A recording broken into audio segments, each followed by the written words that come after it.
Met, and welcome to Middle Earth Mondays. did I come in a little too early on yours, Phoenix? No. I just started to lag a little.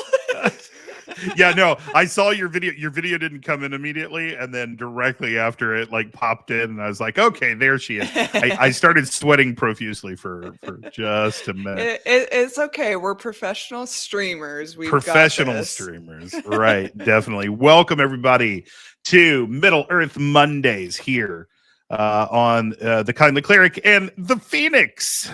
Yeah. Yeah. We have a exciting topic for you guys today.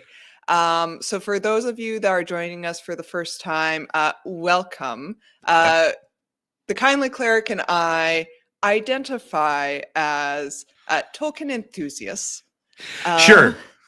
Not scholars, but definitely enthusiasts. Yes. And for those of you who did not catch our previous Middle Earth Monday stream 2 weeks ago, we delved into a really, really thorough deep dive of dwarves. Yeah. Talking about the line of Durin and the other the 5 years and the stout. Oh, no audio on her mic. Oh no. All right, hold on. No. Let's check and make sure that we got this going on here. Oh. Got me. Now you go. Now we're on mine. Repeat what you just said, Phoenix. So sorry about that. No. That's okay. That's okay. So for those of you that did not join us last time, 2 weeks ago, we began to cover everything concerning dwarves. And I feel like we did a pretty good coverage, given that we only had 2-ish hours or so. It's true. And we took a look at the line of Durin. We took a look at the Firebeards and the broad beams and the I can't even remember all of the names of the different types of dwarves that we looked at, but we did look at their origin, their creation narratives, and then into the line that made them the dwarves that we know from the Lord of the Rings. Yeah, and I think that we did a pretty good job. We covered, our first age, second age, third age, and even a little bit into the fourth age. Which I just want to give us a round of applause for that. Yes. We definitely I definitely did not think we would make it all the way through each one of those. But some of the big ones that I just wanted to hit from last week was the Battle of Abenulbazar. Nulzanar. Yeah. Abenulbazar. Yes. Bizarre. Okay, good. Yes. It's one of the ones that it's one of the ones that is very important to the setting of the Lord of the Rings and what happened with the line of Durin, and specifically, even so, very important for tonight, which is going to be another episode, the second episode of our Lord of the Rings 5e role-playing game that'll kick off at 7 p.m. Eastern. That actually takes place tonight. We are going to hopefully get to the Dimral Dale, or the eastern approach to Moria. So yeah, had a fun time last time. Yeah, no, it's really some exciting stuff. And for those of you that are not familiar with myself, I do stream mainly content about the Lord of the Rings 5e system, which is the system that we are employing for this game. So it's exciting to be on the player side of things rather than the lore master side of things, and get to experience a culture that I hold near and dear to my heart. I really love the dwarven culture in Lord of the Rings, in Middle Earth. So Hey, it's, you are. No, keep going. Keep going. I'm sorry. I didn't mean to catch up. I was just going to say it's exciting to be able to play through that and see it come to life. And you're doing a great job with the character of Tura. Yes, Tura. yes, Tora, my dwarven captain. She's actually descended in a roundabout way from Durin the Fourth. Yeah. The importance, though, is highlighted on the maternal side of her lineage, not on her paternal or paternal. Paternal. Yes, Paternal. paternal. Yeah, his father is paternal. Yeah. So it's exciting to be able to add a little bit to the lore in the way that our female dwarves are represented, because we don't have a lot of female dwarf representation. Yeah, people get really squeamish around the beards. I think it's the beards about our standoffishness about female dwarves, for sure. Yeah. But yeah, so we covered dwarves last time. Yep. Today, let's talk about a different race. Let's. Slightly smaller than dwarves. Mm-hmm. More hungry. Definitely more hungry. More meals in the day.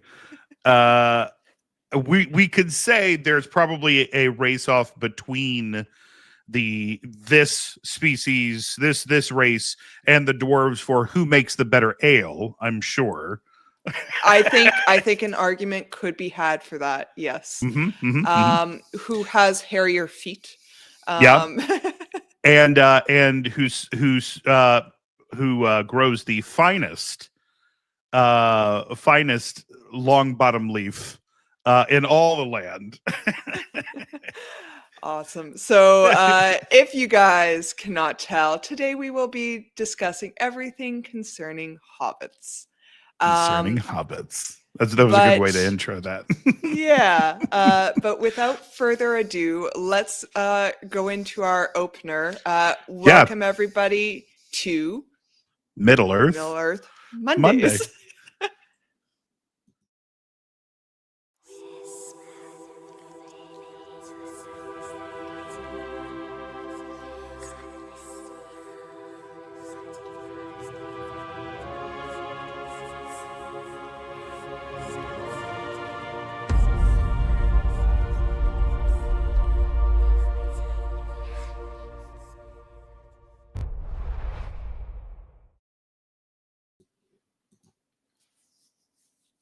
All right.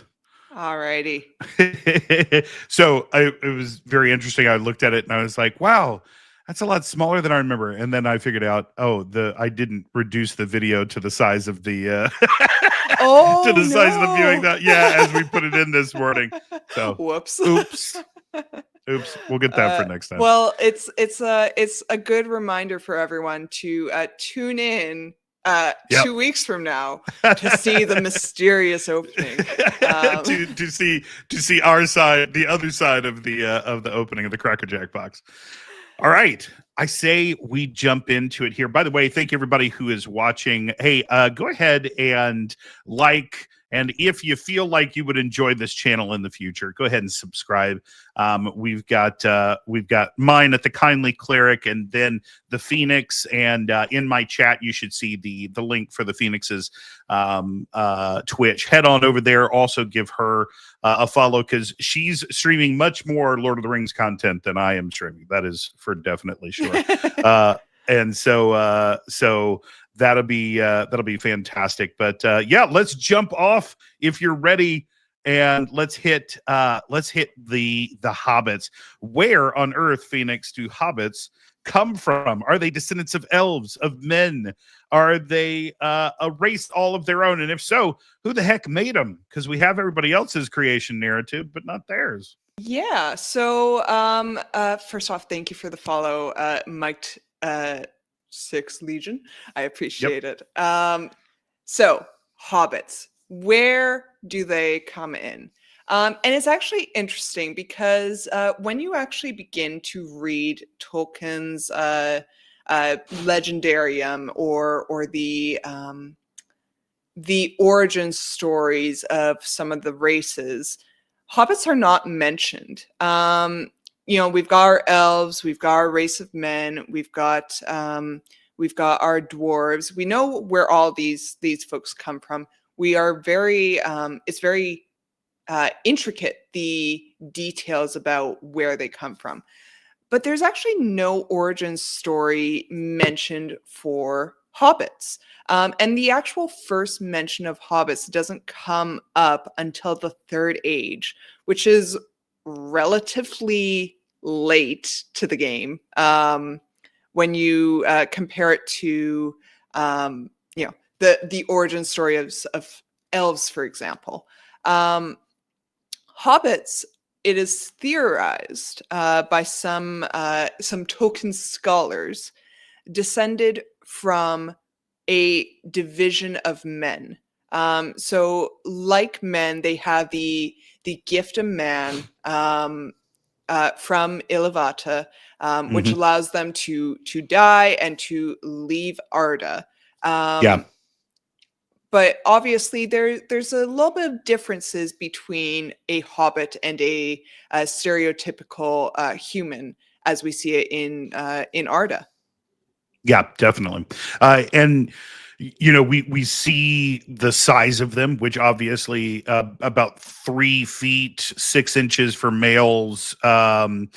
Females grow to about 3 feet, 3 feet tall. So obviously, somewhere along the way, there is this. I don't know.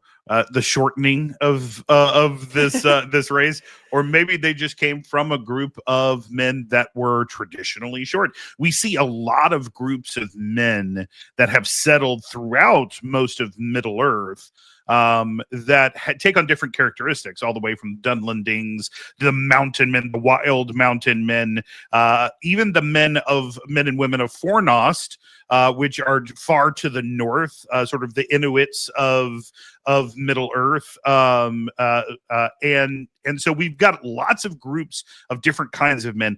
It's often in Tolkien that men are like the mystery, right? Like Mhm. the enigma. So you've got, hey, Mike Legion, thank you so much for the subscribe. So appreciate it. I don't know why my subscribes are really weird right now. Like I did a specific Lord of the Rings subscribe graphic and it's not coming up. And so Oh no. I'll get that ironed out. Yeah, I put so much work into it. Now it's not coming up. The alerts with Streamlabs are finicky at They are best. very finicky, but yeah, the different men of Middle Earth become sort of a mystery. With the elves, we know exactly where they came from, and we know exactly where they're going. Right, they're going back to the Hall of Mandos. We know that when they die, their spirits are being held for the Dagor Dagorath, the ending of all things, the final battle for all of Middle Earth. For the dwarves, they come from the rock. They're going back to the rock. That's basically their deal. But with men, Tolkien very much in his writings does we don't know where men go when they die. It is a complete mystery. And so the different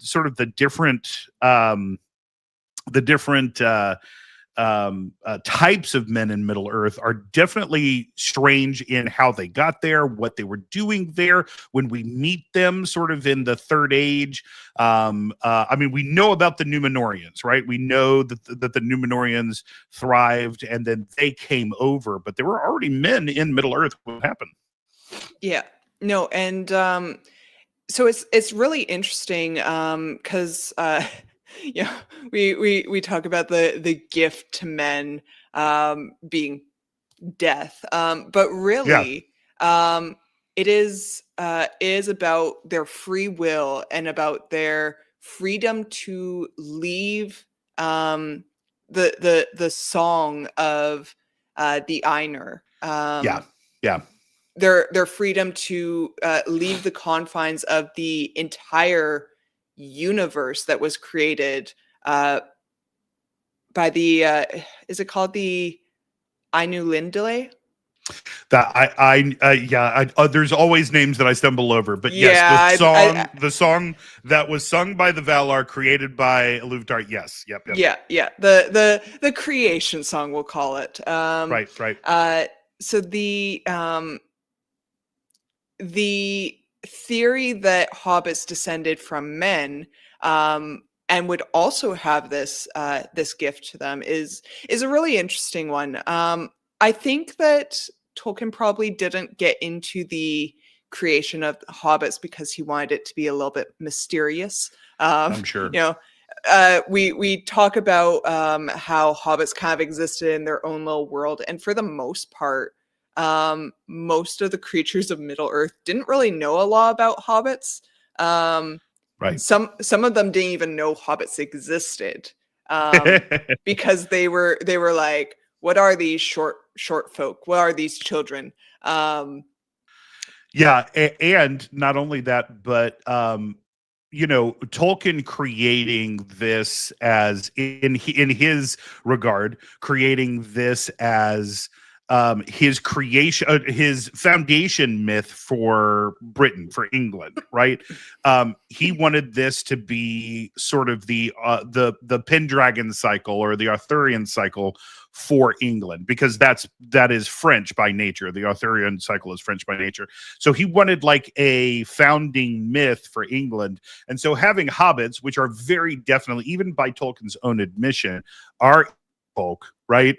Simple gardeners, enjoy the comforts of home. These are British peoples, is basically what Tolkien yeah, is telling us. And so he wants their creation to be sort of kind of like, oh, they're just there. yeah. like they just popped up. Some mutts of humanity and everybody else, they're just kind of around there. You plant a potato in the ground and it sprouts hobbits. Right. Yeah. That's definitely the vibe that we're going for. So that's kind of as far as we know when it comes to the origins of hobbits. But how Yeah. do we get from this idea that they've descended from man and are now in Mhm. the Shire, leading a fellowship against the most evil force in the world, to save the world? How do we Yeah. get there? Yeah. Um, That's a very interesting jump into that. For that, we back to geez. We meet the hobbits in the third age. Do they start in the second age? Is that what I remember? We get some no, history from them from the second. no, we don't actually have any history from them for the Second Age. Although it is, so for those of you who are familiar with the Rings of Power TV show, of course that is set in the Second Age, and we Right. have a crafted idea from that TV show about some theories about what the hobbits could have been up to in the Second Age, because of course they didn't come out of nowhere. They didn't just sprout out and, oh, we've got these established cultures already and it's the third age. Yeah. That is a deviation from the Rin works. Yeah, Now, and we oh, do get some of their stuff from the Red Book about the wandering days, or basically their days that they were a more nomadic tribe before they actually settled in what would be known as Hobbiton, the Shire, and so on and so forth. yeah. So to start us off, we're going to go over the Misty Mountains, to a place known as the Vales of the Anduin. So Mhm. the Anduin River was really where we first meet hobbits. And there were three distinct, I guess, sub races of hobbits is the best way to describe them. Yes. There were the Stores, the Harfoots, and the Fallowhides. Right. And each of these three races has their own distinct customs and cultures, a little bit of differences between their how they look or how they act. So I don't know which race would you like to dive into first? I tell you what, I will take the stores. How about that? How's that sound? Sure. So in the earliest recorded history that we have from the Sorbs, they lived in the Vales of the Anduin, and they were a riverside people that dwelt in the Gladden fields and were fishermen. So now I have a tab open with my interactive map, but because we're using a new system today, obviously what has happened is that I realized that I can't jump over to that tab very easily.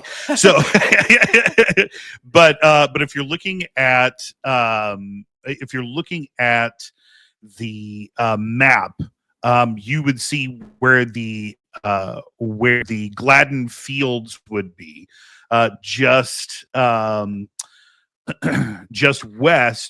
east of the Misty Mountains, where the Anduin would ultimately be. Is that right, Phoenix? Am I thinking correctly? Yeah. Yeah. No.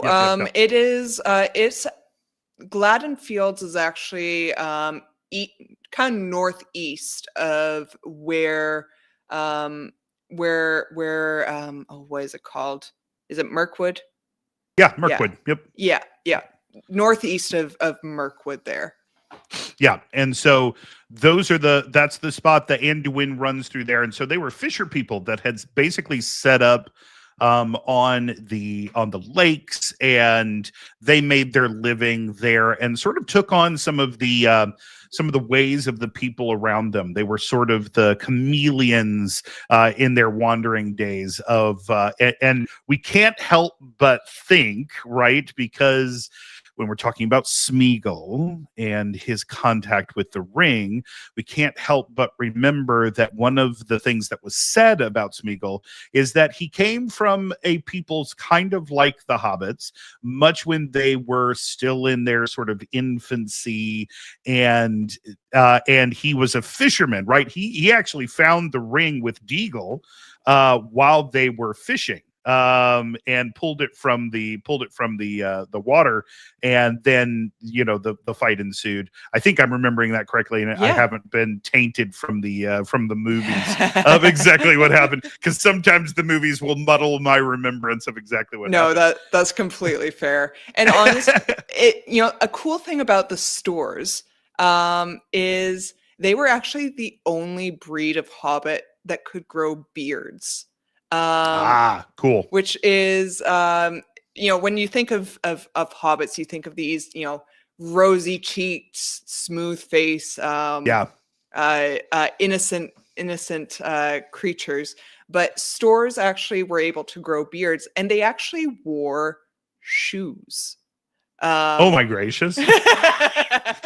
I know. I shouldn't clutch swear. My pearls. I shouldn't swear on live stream, but and it's kind of cool because these stores are actually the last of the three races to begin their wandering days. They actually begin their wandering days about 100 years after the Harfoots and the Fallowhides begin their wandering days. So the stores were, I like to think of them as the dwarf version of hobbits. They were a little bit more hardy.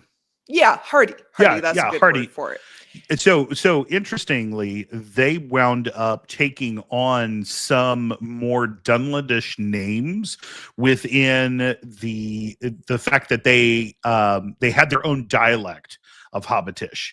And in fact, I believe somebody may need to fact check me on this, but I believe that when Tolkien talks about in the Red Book, so one of the big sort of revelations that a lot of people get when they're talking about like Frodo and Sam is that that's not actually their names.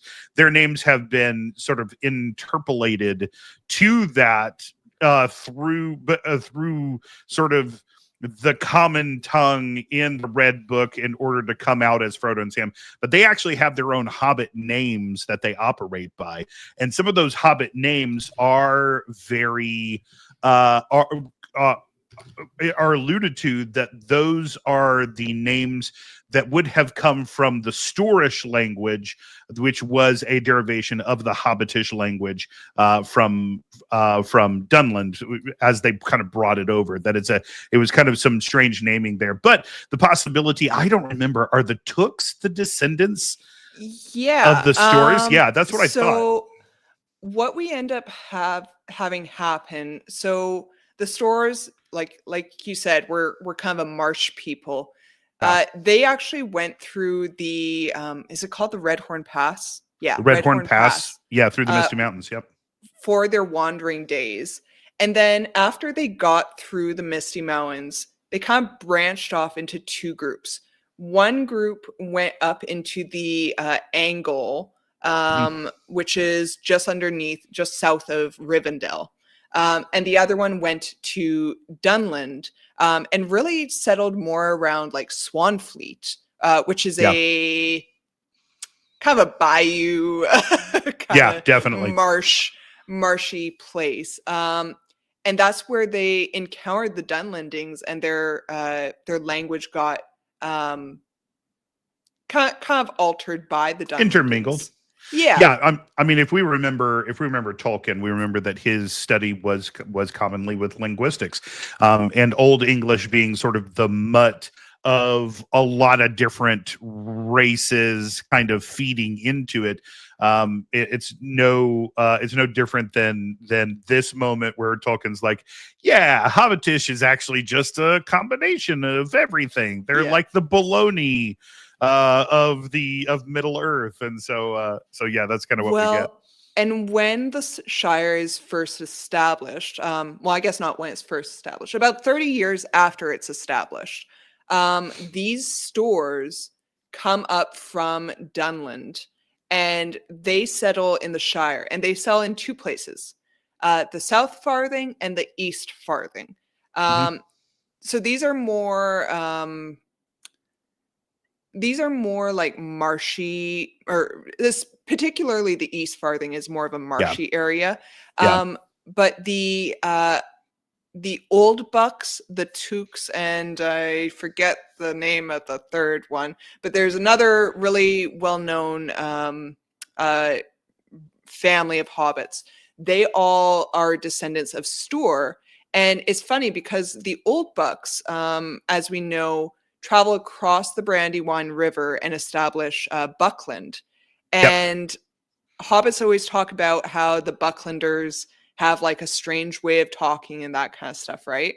Yep. And it's because of their Stoor ancestry. All the languages that they picked up from the Dunlandings ended up translating over when they settled in the Shire, and now we have Buckland. I think it's called Bucklandish. Bucklandish, yeah, it's what they say in the. I think it actually says it in the main text of the Fellowship of the Ring. I think that's not a Red Book thing. I think they talk about the Bucklandish because Buckland being the home of Brandy Bucks, right? The Meriadoc being of that descendant. It's very interesting that Tolkien chooses to bring a Took and a Took and a Brandy Buck along on the journey here, because they are of these two Stoorish peoples that are coming back out of the Shire to go on this grand adventure and go back, I guess, back close. It's interesting that they transition back close to where their home used to be, in some of their journeys there within Orthanc and what's the area around Orthanc called? Ravanian? Ravanian, yeah, back towards Ravanian. That's what I was thinking. But anyway, so the stores themselves definitely leading to some of the more hardy Hobbit folk within the Shire in the South and East Farthings, correct? Settled in the East Farthings? Yep. Yeah, and that it's interesting. So this is an important note, and it's going to be important when we discuss the other race, one of the other races here. The East Farthing is a marshy area, and Yep. as such, hobbits aren't able to create their smiles. So the traditionally thought hobbit hole. If you, for those of you that have never tried before, if you try and dig into a marshy area, you're you're going to just end up with a hole full of water. Right, which is why we don't have basements in Florida. Yeah. There are no basements in Florida. So in the East Farthing, they actually build more stone houses, which is more akin to the roots of the stores way back when they first inhabited the Vales of the Anduin. Yeah. Well, and how you get Buckland Hall, which is a staple of the Buckland area, is very much above ground. And then you talk about the Michel Delving, which is definitely a hillside coming out of that marsh, and all of those ones are above sort of ground as well in that area as well. So the architecture itself does play out as the as those that know how to build their homes above ground, as opposed to Bilbo, who actually it was Bongo, correct? His father that built his smile or his smeal, depending Yes. on your. Hey, Yes. my thing just did my Middle Earth Alert? Yeah, it just did my Middle Earth alert. I'm so excited. Hey, thanks so much for subscribing, Ropanda. I so appreciate you for subscribing. Also, Hemvar, yes, definitely the angle. Surely Tolkien got that from real life England. Yes, most definitely. England. You'll find a lot of like Easter eggs and like little things that Tolkien will throw in. It's like that's almost English in its thing, but yeah. No. Ropana, thank you for the subscription. By the way, everybody got new badges on my channel. They are pipeweed, so they get the regular pipeweed for 1 month, and then it goes all the way up to 4 months with that, and then they start getting potatoes, mushrooms, and and for the 1 year you get a beer for the Green Dragon. You get a mug of beer for the Green Dragon. So anyway, sorry. That's cool. That's cool. I need to check out your new overlay there. Yeah, it's really cute. It's cute. But thanks guys for joining in. So yeah, the stores. Anything else that you can think that's real interesting with them, Phoenix? So I think the only other thing that I would say about the stores is the stores when they first came over the Misty Mountains and they divided into the two groups. We had the group that went up to the Angle. Yeah. Now, at this time in history, Angmar was still a threat and still waging war. And the legions of the Witch King had descended from Angmar and had started I think it's the second siege of Rivendell. That group of hobbits, of stores, then got scared, obviously. And they tried to flee back south. So some of them did join their stores in Swanfleet. But the other ones went back over the Misty Mountains and then settled back back in the Gladden Fields. And that is where Smeagol's race, his I guess clan. Maybe I'll call it a clan. The interesting thing about this clan is they deviate more towards. I'm trying to think of the word. they're more mannish. not mannish. I was gonna say like more rustic. Yeah. Rustic, I think. Yeah. So they built reed boats that allowed them to cross the rivers and cross over waterways. Of course, we know that stores liked to swim, they liked to boat, and we can kind of tell that Smeagol's descended from stores because he liked swimming, he liked fishes. Nice juicy fishes. Yes. Yeah. So juicy sweet. Juicy sweet.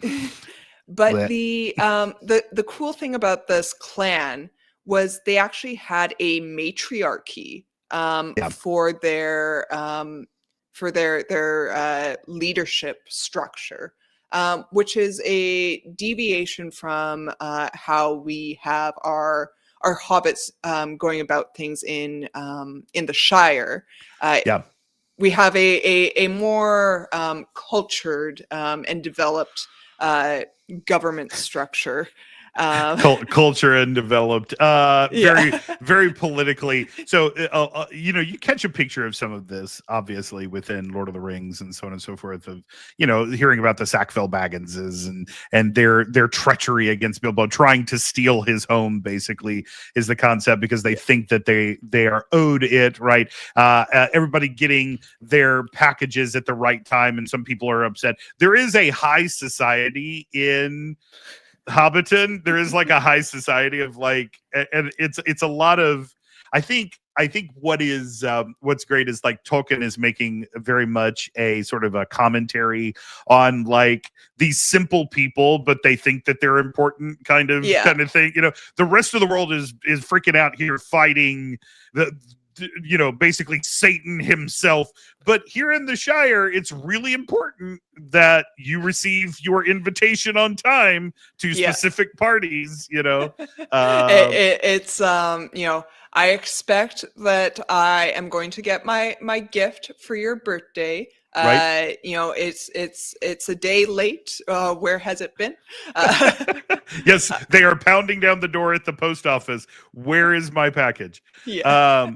But yeah, so we definitely get some of this, but we have offices within the Shire in the Third Age that definitely make sense. There's the Thane of the Shire, which is usually within Tookish control of the Thanes that has been the family line, and ultimately we know that Peregrine Took ultimately takes over being the Thane of the Shire for a certain amount of time. We also have Mayor of the Shire, which of course Sam Gamgee.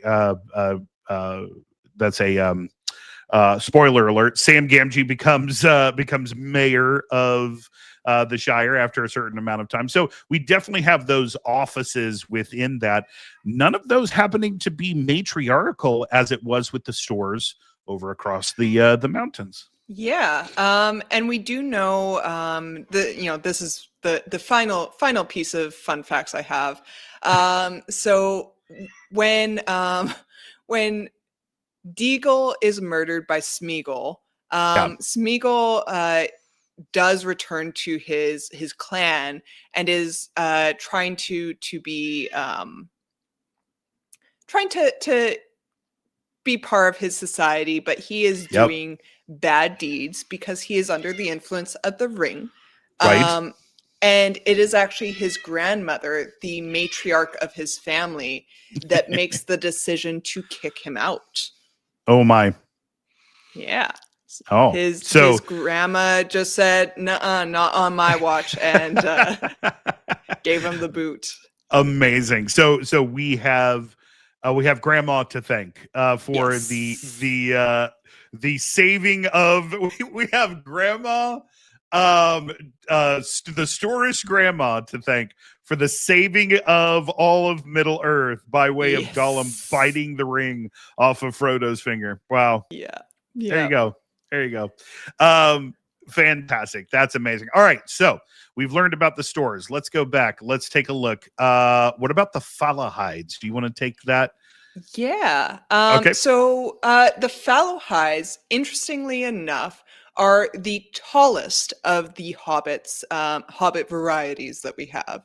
Yeah. I like to think of the Fallowhides as the elvish variant of hobbits. They actually like to dwell in woods, and during their time in the Vales of the Anduin, they actually dwell under the eaves of the Greenwood, which would, of course, later become Mirkwood. Yeah.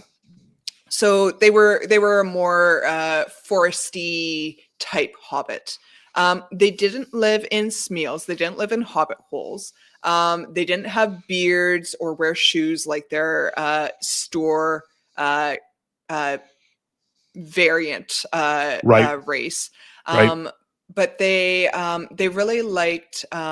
They really took on roles of leadership, and actually, we see that Fallowhides later on end up taking on more roles of leadership when it comes to the Wandering Days, Yeah. and right before the settlement of the Shire.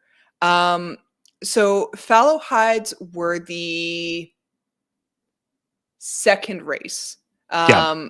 of the three races to begin their wandering days. They start about a year or so after the Harfoots started their wandering days, and they didn't go through the Redhorn Pass. They went up through the area by Rivendell that I can't remember the name of. Yeah. Past where the Eagles are. Yes. Yes. It's not the. Oh, yeah. I know the one you're talking about. Didn't Thorin? No, Thorin went through the mountain. Thrain. Thrain is Thrain the went one who through. went through that direction. All right, we'll find out later. Anyway, go ahead. Yeah. So the Fallowhides took this northern pass into the areas to the west of the Misty Mountains there. Yeah. The Fallowhides ended up settling in the area around Breeland. And that's where they stayed for a very long time. The Fallowhides themselves don't have quite as robust of a history as the stores do. Right. But before I go on with the rest of the Fallowhide stuff, maybe we should go into the Harfoots a little bit and then kind of watch their journey together. Yeah, most definitely, because they did move in sync with one another. Just want to mention that as we did get with the Brandy Bucks, some of them happening to be Storish. The Fellowhides also are well within sort of the family line of the Brandy Bucks and the Tooks as well. And so the Fellowhides in the store is very much sort of intermingled in order to create some of the stronger families. So those were sort of the those were sort of the more adventurous, stronger bloodlines that we get with the hobbits that would become the leaders sort of the Shire. As I recall, I just mind you, the Bilbo's father Bilbo's father was more on the Harfoot side of things. Mother Belladonna was a Took, but as I recall, the Bagginses were Harfoots. But we'll find out in just a minute about all that. Yeah, let's look at the Harfoots. So obviously, the Harfoots were the smaller of the three peoples that make up hobbits. They were the ones that originally started creating the smiles, and they are the ones that sort of perfected that building homes into hills and hiding away, because they were the smaller of the three groups. They were also very on friendly terms with dwarves, and the Great Road, the Great High Pass Great Road. That's what we were thinking of earlier, wasn't it? Oh, yes. Yeah, the high Thank you. pass. Yep. No, that's good. That's the one that Gandalf and company got dissuaded from by Saruman. Isn't that correct? During their travel? No, so that one is so the one that Gandalf and the Fellowship took was the Redhorn Pass. Okay. The All right. High Pass is the one that Thorin's company takes when they end up getting taken by the goblins. Yep. So the high High pass. High Pass. Yep. The High Pass ends up being where both the Harfoots and the Fallowhides take. Yep. Oh, sorry, my video's lagging. I don't know if it's lagging on your side. And just a smidge. And there's a very flattering picture of you. Okay, I'm sure it's the same flattering picture that I see. Network quality. Okay. You're experiencing some of the fun internet trials. Oh, there we go. Yeah, I got you. There back. we go. There we go. That's a little better. It's like minus 46 out right now. So oh my god, my internet might not like it. For my American friends, she's talking about the Fahrenheit scale, not the Celsius scale. So about minus 40 is when the two of them kind of meet up. So yeah, they're starting to hit there. It's cold no matter which scale you're in. But go ahead. Sorry, I was just going to say the Harfoots. They were actually darker of skin than the Stores and the Fallowhides. They were described as having brown skin. They liked to stay in more hills and highland type areas. And they had actually been settled when they were in the Vale of the Anduin. They were closer to the foothills near the Misty Mountains. So that's where they built their smiles. Interestingly enough, so I guess for all of these people, they were all settled in the Vales of the Anduin, which is in Rovanion, and they had interactions with the Northmen, who end up being the ancestors of the Rohirrim. And the Rohirrim, I should say the Northmen, had a name for the hobbits. And that name is, I think it's like Hobbitilla or something like that. yeah, that name that you just said. I'm trying to find the reference for it here. It might be back on like the original Hobbit page. That's probably what it was. Yeah, but it was. All right, let's see here.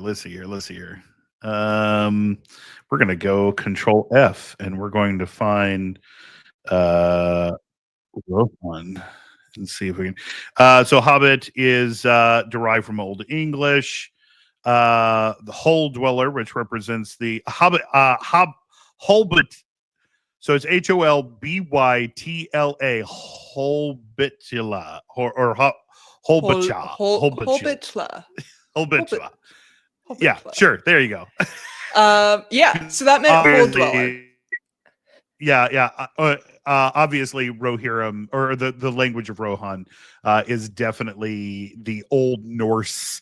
It is the representation of sort of the more Danish or Germanic tribes, and so you get those really hard to pronounce Nordic names in there. So there you go.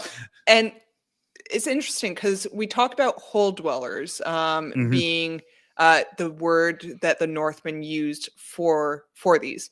But of the three types of hobbits, only the Harfoots were Hole Dwellers. So it could be presumed that the Northmen probably had more to do with the folk that were living in the highlands and in the hillsides, which is more probably horse lords probably want to stay more in those highland type areas than they would in, say, the wooded areas or the marshlands. Right. And so this is the point in which the we get the idea of hobbits as hole dwellers, which of course, as we now know, is not true for all of the hobbits. In fact, those that dwelt amongst men for a long amount of time ultimately did build most of their dwellings above ground. The Smeals are very much connected to Smeals or Smiles, depending on how you say it. I've heard it said several ways, but are very much connected to the Harfoots that had access to those rolling hills that they could ultimately wind up settling into and building into those things. So yes, the Harfoots. Now, if anybody has watched Rings of Power, which I know there's a lot of different thoughts out there about Rings of Power, we're going to sweep those aside for a moment and just say that their representation of the Harfoots being of darker and browner skin ultimately would have been accurate. Now, the range of that is never really spoken of in terms of in Tolkien's writing, whether it was much darker or or a lighter shade of dark. There are a lot of thoughts about sort of them being of the more rustic group, more agrarian group of hobbits. Their trade was more of that of the land than it was of the waters, which would ultimately be the stores, as we just found out, and other trades. But they were the farmers, which we find within the Shire very prominently during the Third Age when we pick up with the Fellowship of the Ring. But anyway. All of that being said, so we were talking about, before we got on this big great tangent, we were talking about the hey, thank you, Daniel Reeder, so much for that subscription. That is fantastic. Thank you. But we were talking before this about the Harfoots and the stores. No, the Harfoots and the Fellowhides traveling together. Tell us a little bit about that. So first off, I just want to take a moment to make a small aside. Okay. So for the Harfoots actually end up being the first of the three races to begin their wandering days. And while it's not explicitly said why they begin their wandering days, we can make an assumption about why they might have began. Because at this point in time, when the Harfoots first begin their wandering days, the forces of Sauron have moved into Dol Guldur, which is, as we know, right around that Greenwood Vale of the Anduin area. So it can be presumed that the influence of Sauron's forces, of orcs and Easterlings, and other evil things like spiders and other dark creatures, probably forced those hobbits to feel the urgency to leave their hobbit holes and travel across the Misty Mountains. So the Harfoots began that journey, and they took that high pass. They ended up settling, as we know, around the Bree area. And about a year later, the Fellowhides followed, and they settled in the Bree area as well. The Fellowhides, so this is where we kind of come together. My dog's out. I understand. She has jumped the fence. She has jumped the fence. Do you need to pause for a minute? No. Okay. Good. She won't stay in regardless. So there's no point paying her away. Gotcha. By the way, I found out how to shift my thing over to my map panel. So now I have the map open. Great. Nice. Yay. Nice. Okay. Nice. Anyway, go ahead. So this is where the Fellowhides and the Harfoots meet up together.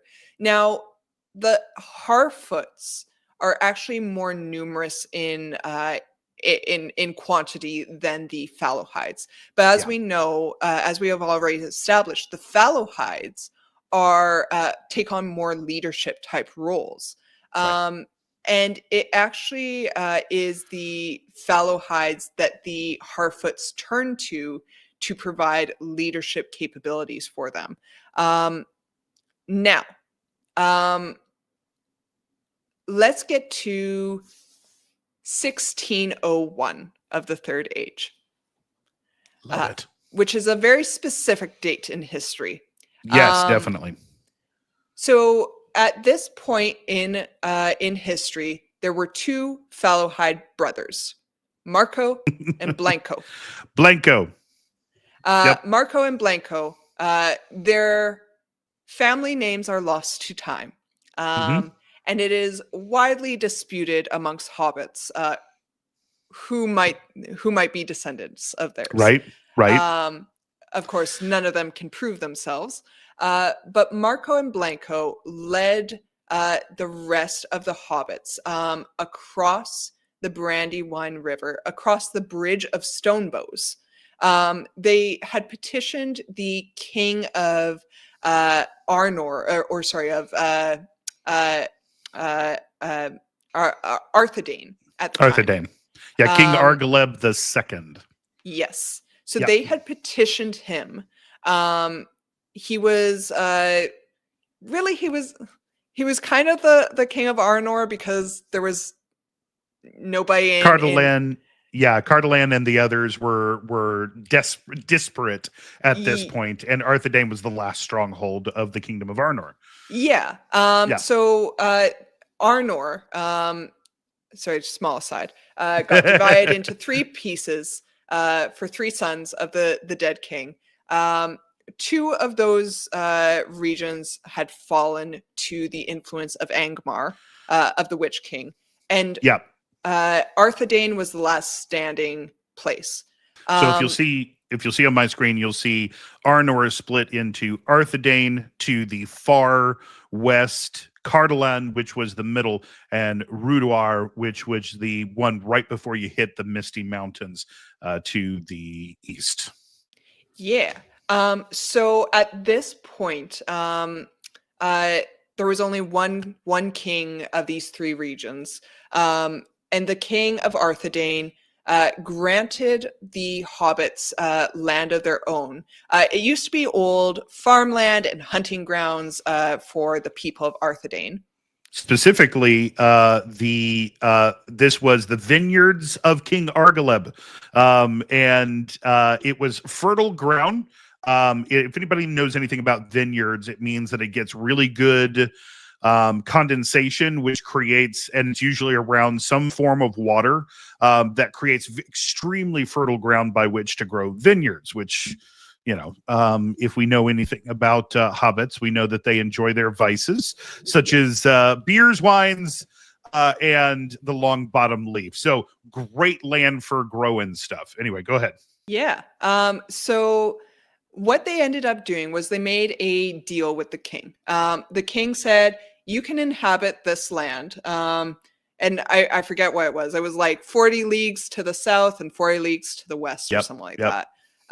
He's like, this is all land for you. But he made a deal with them. In exchange for this land, they had to attend the Bridge of Stonebows, which we later come to know as the Brandywine Bridge. And they had to maintain the Great East-West Road. So the Great East-West Road is, of course, the road that Frodo tries to avoid across his journey through the Shire. But the hobbits inhabit this land in exchange for this service to the king. And they actually consider themselves as subjects to Arthedain for a while. Until tragedy hits. Oh, no. By the way, I just want to mention before we talk about that tragedy, Himvar definitely brings up that Mark Blanco are references to Horsa and Hengist. And yes, that would definitely be true. Horsa and Hengist are the Germanic, sort of like the Lewis and Clark of the Germanic people, who Oh, definitely lead them into what would be common day Britain around the century. And so there is a lot of allusion towards that idea. Definitely Tolkien sort of blurs the line in the Anglo people, in terms of because you have the Saxons and the Danes and you got all the different peoples that kind of muddy together. So the fact that Marco and Blanco aren't known by a specific Hobbitish name could be to say that, yeah, they're just whoever was around of the hobbits that currently yeah. decided to go over and ask for the land. But tell us about this tragedy that struck Yes. there. Yeah. So as I said, they were subjects to Arthedain. In what year was it? Let me grab the year. Let me grab the right By the way, year. hi, Robo Charlie, from I'm trying to remember the name of the stream. Robo Charlie put the name of the stream, something heroes, somebody else's heroes, someone else. But it's a great D&D stream. If you guys ever want to go check it out, drop the name of it, Robo Charlie, so that some other heroes. Thank you so much. Yeah, I knew it was something heroes. But if you guys want an amazing, inclusive D&D stream, check those guys out. They are fantastic. But anyway, sorry, go ahead, Phoenix. Yeah. So they settle in this land, and about 35 years later, there is a great plague that sweeps across the Shire. Yeah. And this plague actually swept across all of Middle Earth, and we actually see that it greatly affected the kingdom of Gondor at the time. Yeah. Where it was quite a grievous time. But this great plague sweeps across the Shire, and a lot of hobbits end up dying of this plague. Jump forward about.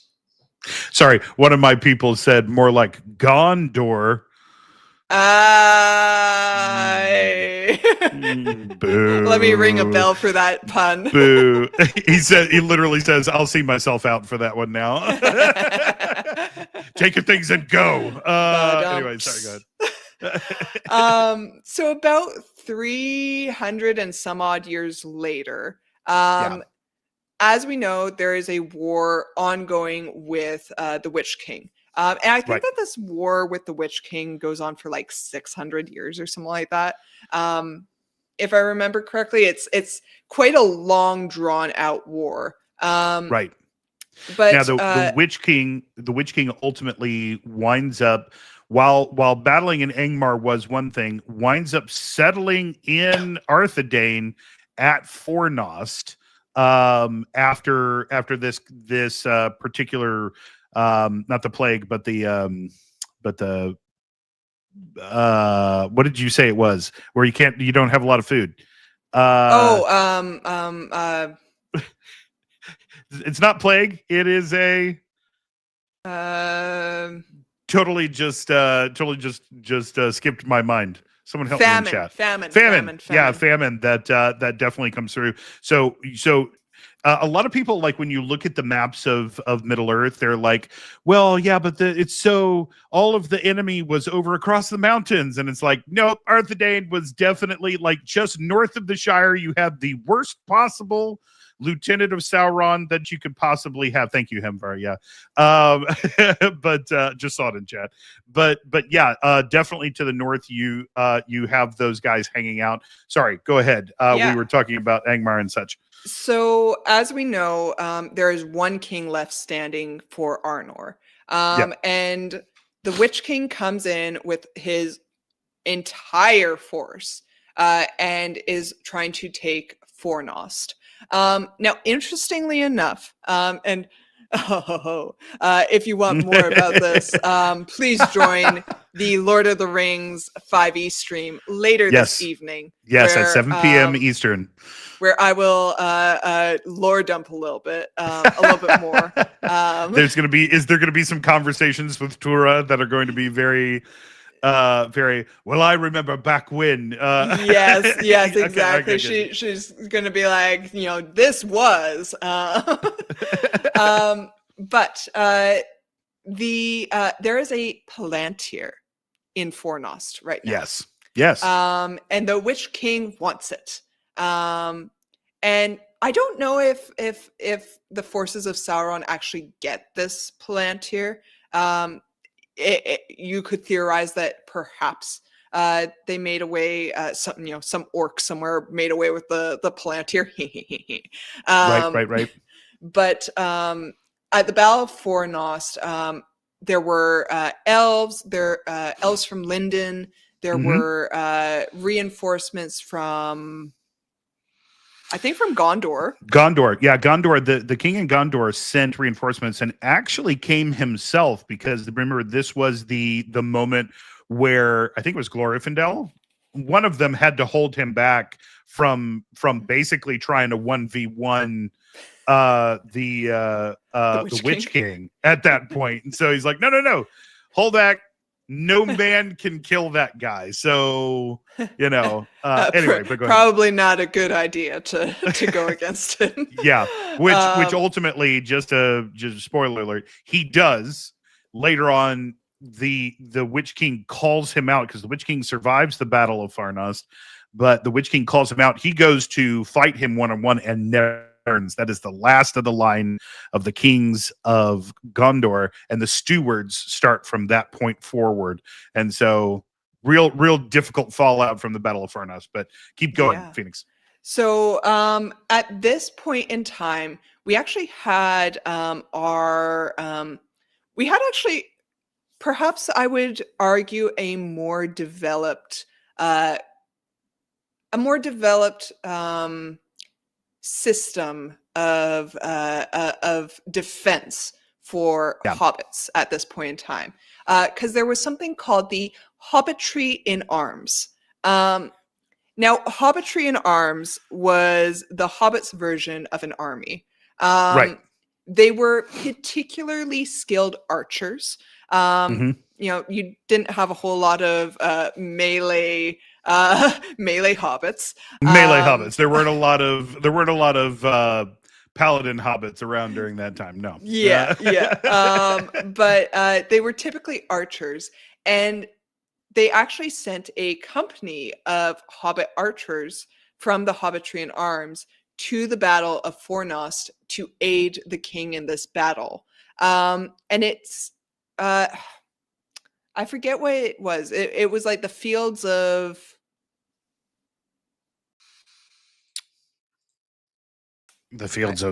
what? I can't remember. No, it's okay. I'll look up the Battle of Fornost real quick. Thank you. But there's actually a hill where the hobbits staged their final stand, and it is presumed that is where the hobbits fell. I can't remember the name of it. I feel like it was called the Fields of something. I'm looking. But yeah, so there was contingents of hobbits that ultimately took part in this battle. Yeah. And it's hard to say how well the hobbits stood against the forces of the Witch King. Right. We can't really say. I like to think that this battle was actually quite glorious for the hobbits. I like to think that they fought with everything that they had, and that it is a precursor to the feats of courage that we see in the Fellowship of the Ring and in the Hobbit movies. Definitely something that's very interesting. So a contingent of hobbit archers sent along with this. It's the first time that we see hobbits entering into a battle of this sort. I mean, even in the Fellowship of the Ring, yes, Meriadoc and Pippin and Sam and Frodo, they definitely stand against some serious forces, especially in the movie, Sam taking out his pan and like smacking, orcs over the head and junk like that. And strangely are involved in some pretty epic battles, the Battle of Pelennor Fields with Merry riding into that, them also leading the Ents to war basically against Saruman. And so we get them at definitely pivotal times, but these are actual warrior hobbits that are like, yeah, we'll go and we'll do that. Now, it's legend in Hobbiton. These archers are legend in Hobbiton. And it said that some of them have these mathams or these knickknacks, these items, and it is sort of said that everybody claims to have one of the bows from the Hobbit archers, and so like they'll have an arrow or they'll have a bow and they'll point at it and be like, oh, that's from the Hobbit archers that fought in the war way back when. And so like they have their antique weapons that they kind of point at and go, but that was a different time. That was a rougher time. That was not for this, for the show. A small rock that's vaguely shaped like an arrowhead, and it's like a vaguely shaped like an arrowhead. That's exactly it. Yeah, no, that is fantastic. But yeah, so they joke about they don't joke.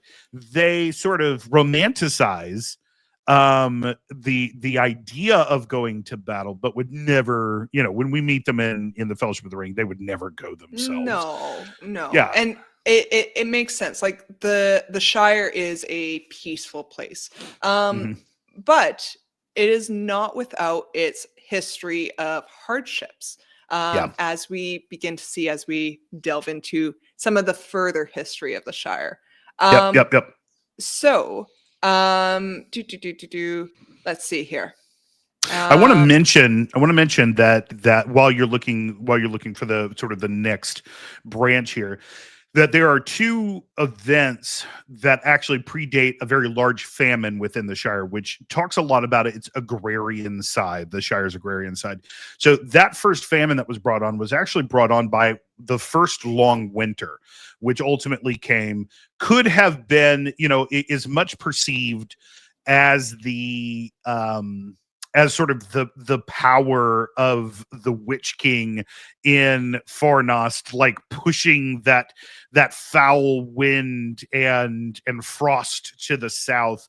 And ultimately after that, because their crops died and the rivers froze, they didn't have anything to feed themselves. And so the first long winter that ultimately happens in the Shire definitely strips them of their food. There is another long winter that happens after that later on. And I guess, is that something you wanted to talk about there?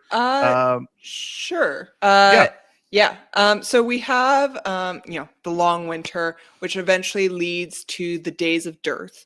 And then a little while later, about 150 years later, we get the fell winter. And it's a hard winter that freezes over the Brandywine River, which is not something that has typically happened for winters prior to this.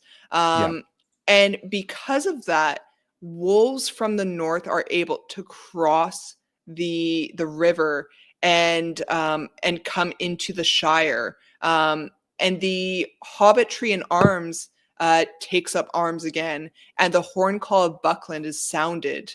And they fight against these wolves, and actually Gandalf and the Rangers of the North, the descendants of the Dunedain, they come to the aid of the hobbits during this time and help them drive back these wolves. But after this winter, again, there's famine in the Shire. And we kind of see this as a repeating theme in the Shire is, after a harsh winter, their growing season is, of course, thrown back, which affects their crop output, which the hobbits are kind of an isolated community. They don't really import a lot of food and other amenities. Right. And so when they get hit with a bad grow year, it affects all of the hobbits, and the Yeah. hobbits just begin to slowly die off because of this. The crazy thing about this cross section is during this time you have Gandalf coming in with the Dunedain to help save the hobbits during this time. Now, we're talking about Bilbo is a child at this point.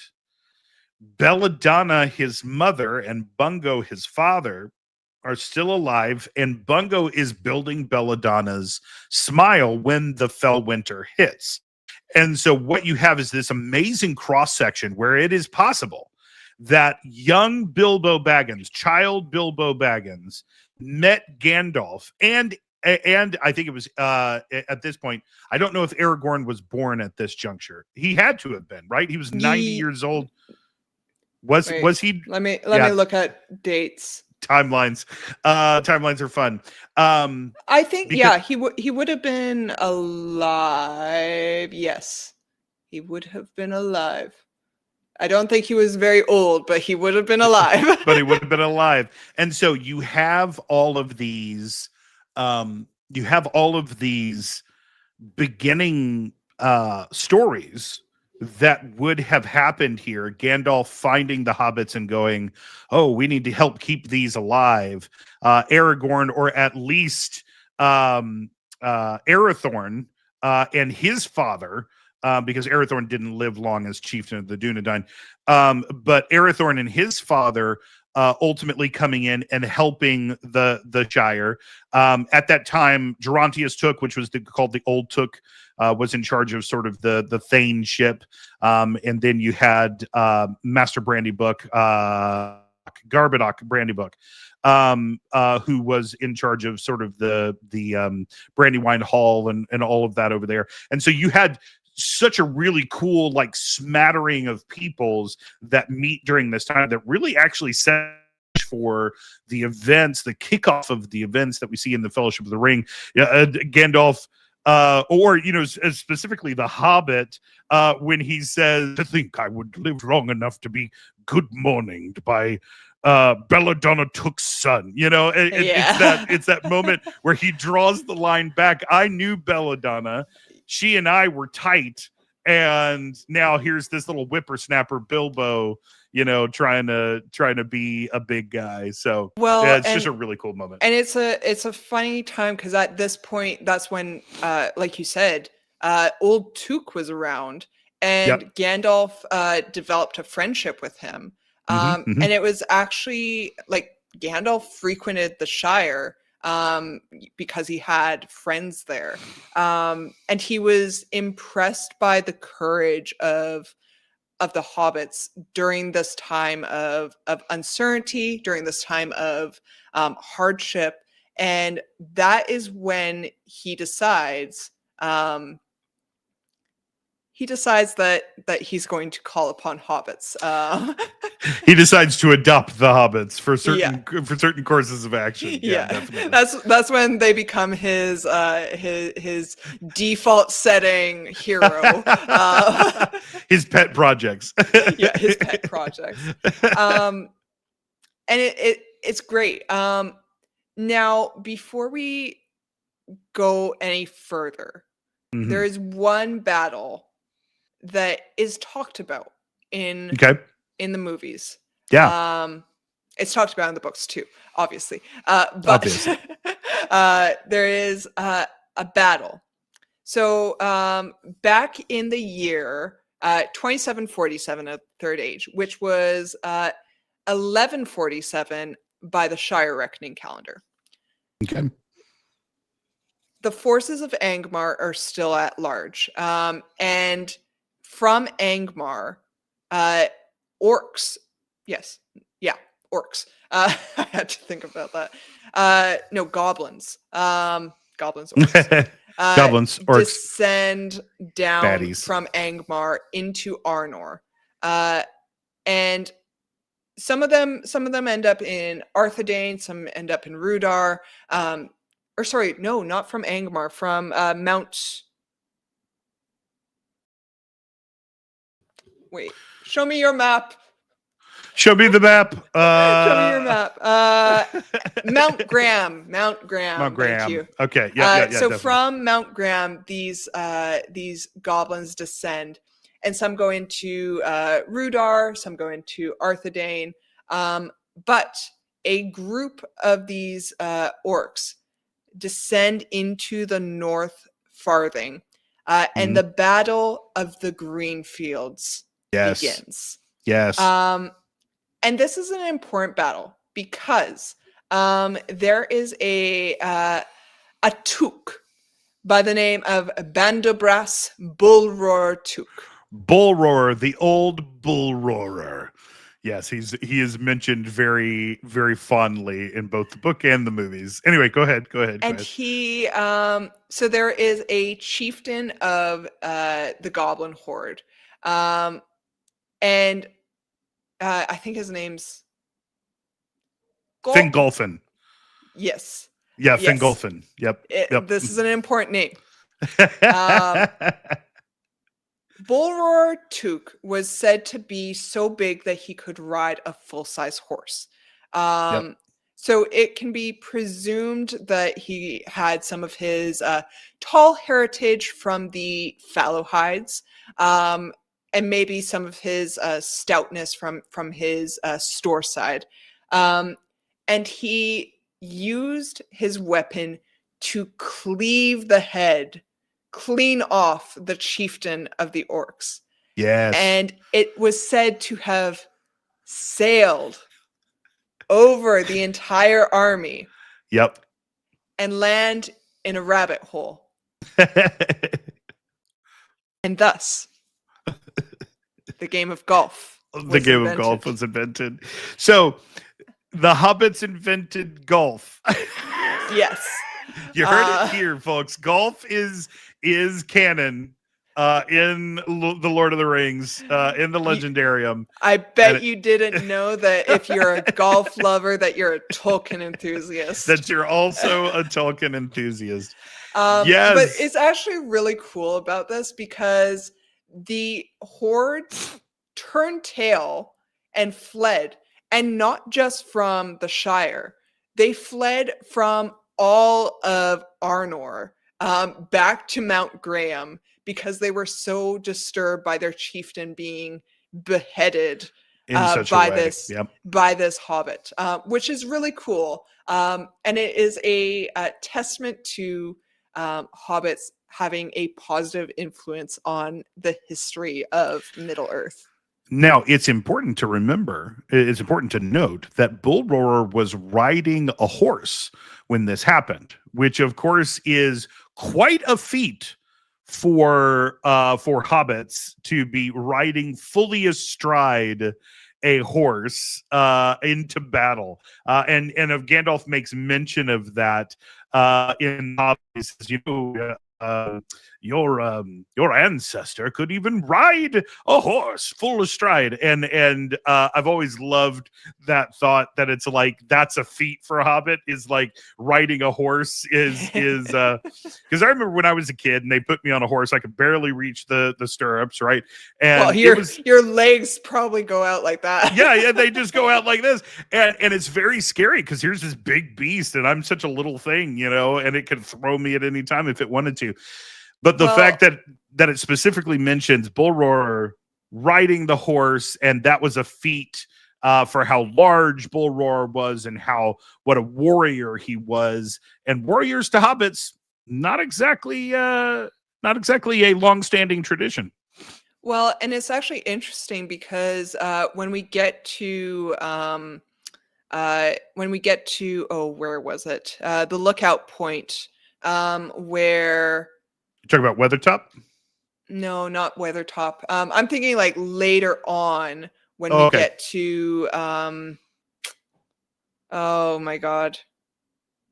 By the way, I wanted to go back and just mention something while Yeah. you're trying to think of that, like a point. Yeah. So during the battle for Fornost, or excuse me, for what's the name of that city? Yeah, for Fornost. Yep. During the Battle of Fornost, you said the Palantir falling into the hands of the enemy. There is a talk about the Dunedain grabbing some last minute things from Fornost, some of the treasure, and it is also mentioned that there's a possibility that they grabbed the Palantir as well. So there is a thought that maybe the Dunedain were able to save, because that's where the Ring of Barahir was taken from as well. That became sort of the symbol of the line of Aragorn's people. Was that Ring of Barahir that was removed from Fornost before it was completely sacked by the Witch King. But anyway, sorry, just a piece that kind of popped in my head during that moment. But yes, you're talking about Lookout Point. Interestingly enough, we know that when Merry and Pippin got abducted by orcs and then eventually escaped the orcs and ended up in Fangorn, they drank the Ent Drought, which made them the tallest hobbits in history. I think that this is an interesting piece because and now I can't remember if this is canon in the books or if this is just the movies messing with my mind. Yeah, okay. I have the same problem, so I'm 100% there. Go ahead. So, back when Theoden and Aragorn are gathering their forces to ride to the Battle of Pelennor Fields, we see that Merry is struggling to wrangle his horse and struggling to ride a horse, and he ends up riding with Éowyn to the battle. And I think that is just a small detail. I don't know if it's canon in the books, but I think that it's interesting that Merry and Pippin become some of the tallest hobbits in history. Yeah. And Merry might not quite be able to still ride a horse. Right. Riding horses are difficult. Yes. Yeah. But I just thought that was an interesting aside, talking about Bull Roar being able to ride a full-grown horse. Yes. Maybe he had some help. Maybe he had some like a child's saddle or something like that. Yeah. Maybe he had it. A child saddle. Especially, you're talking about the Dunharrow. When you're talking about Lookout Point, you're talking about Dunharrow. Thank you. Yeah. Okay, I got it. Yeah, where Aragorn and Theoden muster the Rohirrim for the charge on less than Pelennor half Fields. of what I'd hoped for. Yes. Right. And that's when Aragorn decides that he's going to take a dip into the dead for a little while to come back. Hey, I love where we're going, and here's what I would love to do. Let's take just a little break here so that everybody can use the restroom, and some of us can grab second breakfast. Or is it? It's 11sies. We've passed 11sies. But I'm gonna need to get my tea. Fix my tea here, but we'll give a little bit of a break, and then when we come back, what if we take a look at the Hobbits after the War of the Ring? Yes. And take a look at what happens, including Sharky and the battle for the Shire, and then all of that happens afterwards. So I love it. If you're with us, stay with us after the break. Don't go anywhere. We'll be right back, and we'll take a jump into this wild tale of what happens that you didn't see in the movies. You're going to see it here, but you didn't see in the movies what happens when the Hobbits get back to the Shire. So I'll see you then, Phoenix. See you then. You might want to get your dog.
back with the Phoenix.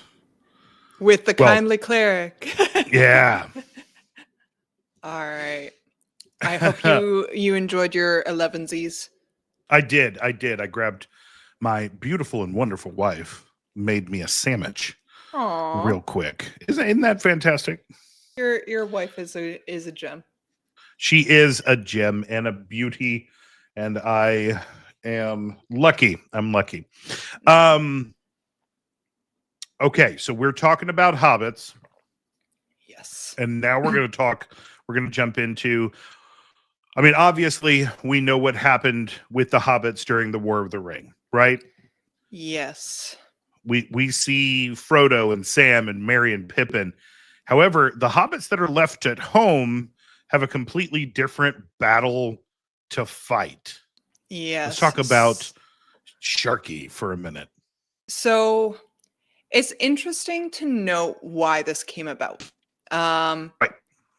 So we kind of see, I guess we don't see it so much in the movies, but we see in the books, and we see it from some of the history that we've noted in the Shire, that the Right. Dunedain are protecting the Shire. The Dunedain are watching the borders of the Shire at the behest of Gandalf. Yes. They are. You still there? Okay, you're still there. Okay, cool. Yeah, I'm here. I'm here. You came out just a little bit, but I think we're good now. We're getting you full now. Perfect. So the Dunedain were protecting the borders of the Shire at the behest of Gandalf. Right. Yep. And part of this was because Gandalf had suspicions about the ring. But the other part is, it was still part of Arnor, and the Dunedain felt responsible for some of the citizens of Arthedain. So, right, the protection of their ancestral lands, even though they had been run out a little bit by the Witch Wraiths and the Witch King. Yep, that they were still in charge of making sure that the safety of the West was intact. Yeah, and so we right before we went on break, we talked about Dunharrow. Yes. So Aragorn had actually called the Dunedain to him at Dunharrow. So the Dunedain had left guarding the Shire to report to Dunharrow to assist their chieftain in the battles of Pelennor Fields. Right. This is important because it now leaves the Shire unprotected. Mm-hmm. In the books, not in the movies, in the books. Yeah, we definitely don't get this in the movies. Saruman is not killed. Right. He is let go. He is allowed to live. Yes. Which is maybe a mistake because he decides, and I don't know if this is actually written in the books, but in my head, Saruman had a vengeance against Gandalf. Gandalf came in, he destroyed his plans, he took his title as White Wizard, he completely undermined him, and Saruman was feeling petty and was like, I'm going to hit Gandalf where it hurts. Not in the gonads, he's going to hit him in the Shire. Yes. And go ahead. No, you go ahead. So Saruman decides to head to Arnor. Mm-hmm. I don't know, David, if you want to take it from here. So Saruman heads on to Gondor, and ultimately, so it's the 22nd of September that they entered into the Shire, and he makes an alliance with Lotho Sackville Baggins. Those Sackville Baggins is always a problem. So Lotho is Lobelia's son. Yes, and as we know, Lobelia has a long-standing feud with Bilbo Baggins, and of course anybody else who happens to live at Bag End, such as Frodo. And so, feeling the passing down of greed and what is it when you desire somebody else's property? The covetousness of his mother. He strikes up a deal with. I don't know that he knew that it was Saruman. No, and why would he? Like, the Shire folk don't really know what's going on outside of the Shire. The Shire folk have a great distrust of anyone that is not Hobbit. There's a couple exceptions, of course. You know, some of the hobbits in like the northwest part of the Farthing have stuff to do with the dwarves because of their proximity to the Blue Mountains. Some of the ones in like the far west have stuff to do with the elves because of their proximity to the Grey Havens. So and you know, when we get to Buckland, of course, they're getting close to Breland, so they deal more with men. But really, for the most part, on average, hobbits don't trust big folk.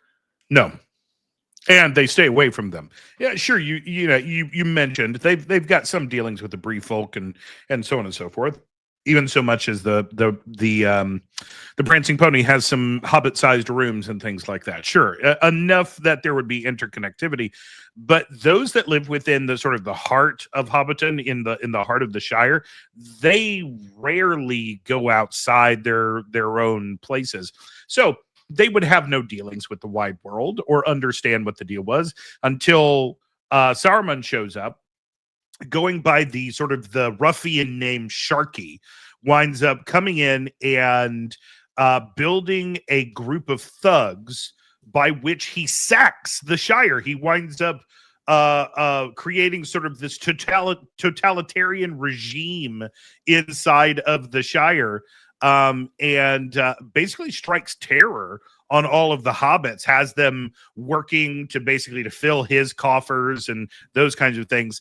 And it sort of falls apart as Frodo and Sam return back. And on the 3rd of November of the Third Age, 3019, Saruman is betrayed by Grima, killed by his own servant Grima, and so we see in the books, or we see in the movies, at least the extended, that Grima like stabs him and pushes him off of the tower, right? But here he is actually killed within the Shire after a group of rebels, sort of galvanized by the returning hero hobbits, winds up fighting back against the ruffians and ultimately freeing the Shire from Sharky's control there in the Shire. Yep. Well, and it's interesting to note. So Lotho, whatever you want to call him, is he's power hungry, and he's got the same drive as his mother, as his father, as his grandparents did.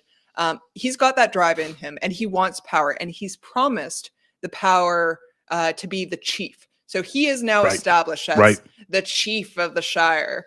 And he, kind of swings himself around. He's a big wig, and you guys should listen to him.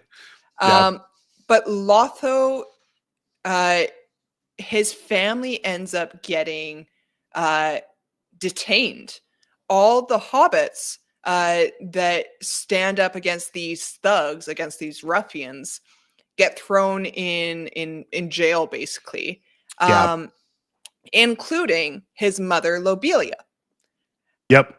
And Lobelia, now, I'm not 100% certain on the specifics of this because it's been a long time. Sure. I'm just starting my reread for the year, you guys. But Lobelia mourned the decisions of her son and Yes. decide to stage a coup against him, against these forces. And if I remember correctly, Lotha was killed while she was still detained, right? So during the War of the Ring, Lobelia was imprisoned in lock holes for arguing with the chief's men and attacking one of them with an umbrella. After finding Fredegar Bolger, Frodo finds Lobelia old and frail. As Frodo lets her out, Lobelia was popular for the first time for bravely standing up to Saruman's men, receiving cheers and applause. However, she was crushed to find out her son had been murdered whilst she was in prison. After the War of the Ring, Lobelia returned to her home village to live with the other Bracegirdles, giving Baggin to Frodo. When she died in the spring of TA 3020, she gave her money to Frodo and used it to help the hobbits left homeless by Saruman and her son, which deeply moved Frodo. Yeah. So Lobelia has a redemption arc. She had a redemption arc. I mean, it's so nice. I feel good for Lobelia. She, don't get me wrong, she's done some bad things, and she's a horrible person. she's a very horrible person. But she did. She wasn't evil. She knew evil when it came down to it. She was just mean. She wasn't evil. And I think that's an important distinction in the text here. Well, and also, let's just say, as a Sackville Baggins, she believed that she had a rightful claim to Bag End, right? Mm-hmm. And so there is that thing of like, she's probably just litigious. Like, like she's probably not a horrible person, but she's probably like, hey, I want what's mine. This is supposed to be mine. And so I'm going to get it however we possibly can. Well, and if you think about it, like the smile that sorry, not Frodo, that Bilbo's parents built was the largest in the entire Shire. It was larger than the whole of the mayor of the Shire. Yeah. The entire Smeal of the mayor of Michael Delving was smaller than the one that we see Bilbo and eventually Frodo take on. And if we look at the lineage, Lobelia was actually a fair assumption to take on that place. It's only because Bilbo decided to take on an heir and adopt Frodo that she was ousted. Yeah, and she felt wronged by that, right? Yeah. And within Hobbit society, I'm sure that she had a foot to stand on somewhere within some of that, of the slights that happened there. So this is old, this is catty fighting, as opposed to when she understood that when the real enemy came in, she understood what the deal was. Now, interestingly, I just want to do a note about Lobelia. By the way, this whole episode is about Lobelia. If you're just watching right now, we literally have spent now 2 hours just talking about Lobelia. No, I'm just kidding. Yeah. But Lobelia is actually a genus of the bellflower family, named after Matthias de la Belle. And some species are commonly grown as garden flowers. So Tolkien continues his naming of hobbits after flowers. So we have Lobelia, we have belladonna, which is also a poison.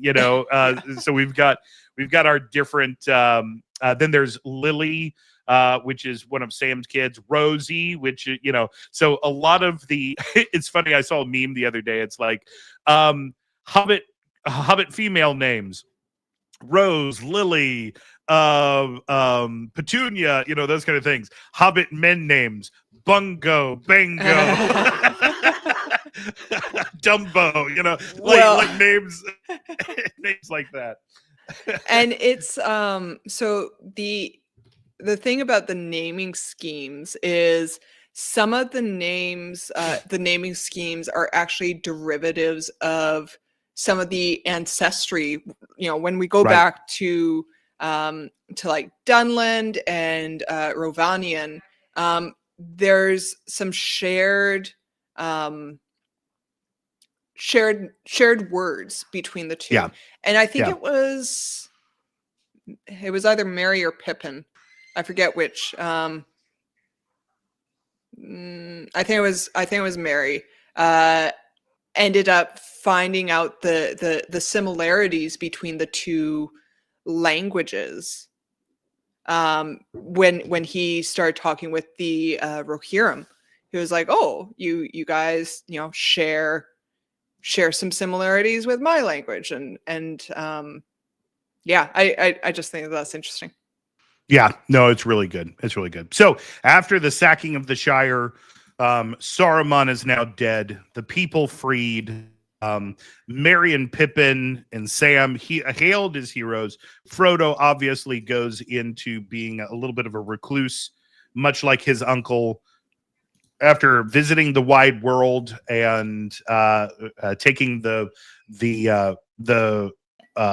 wound from the Morgul blade, kind of the story of Frodo is very, and then we can go into this at another time, but it is very much the PTSD.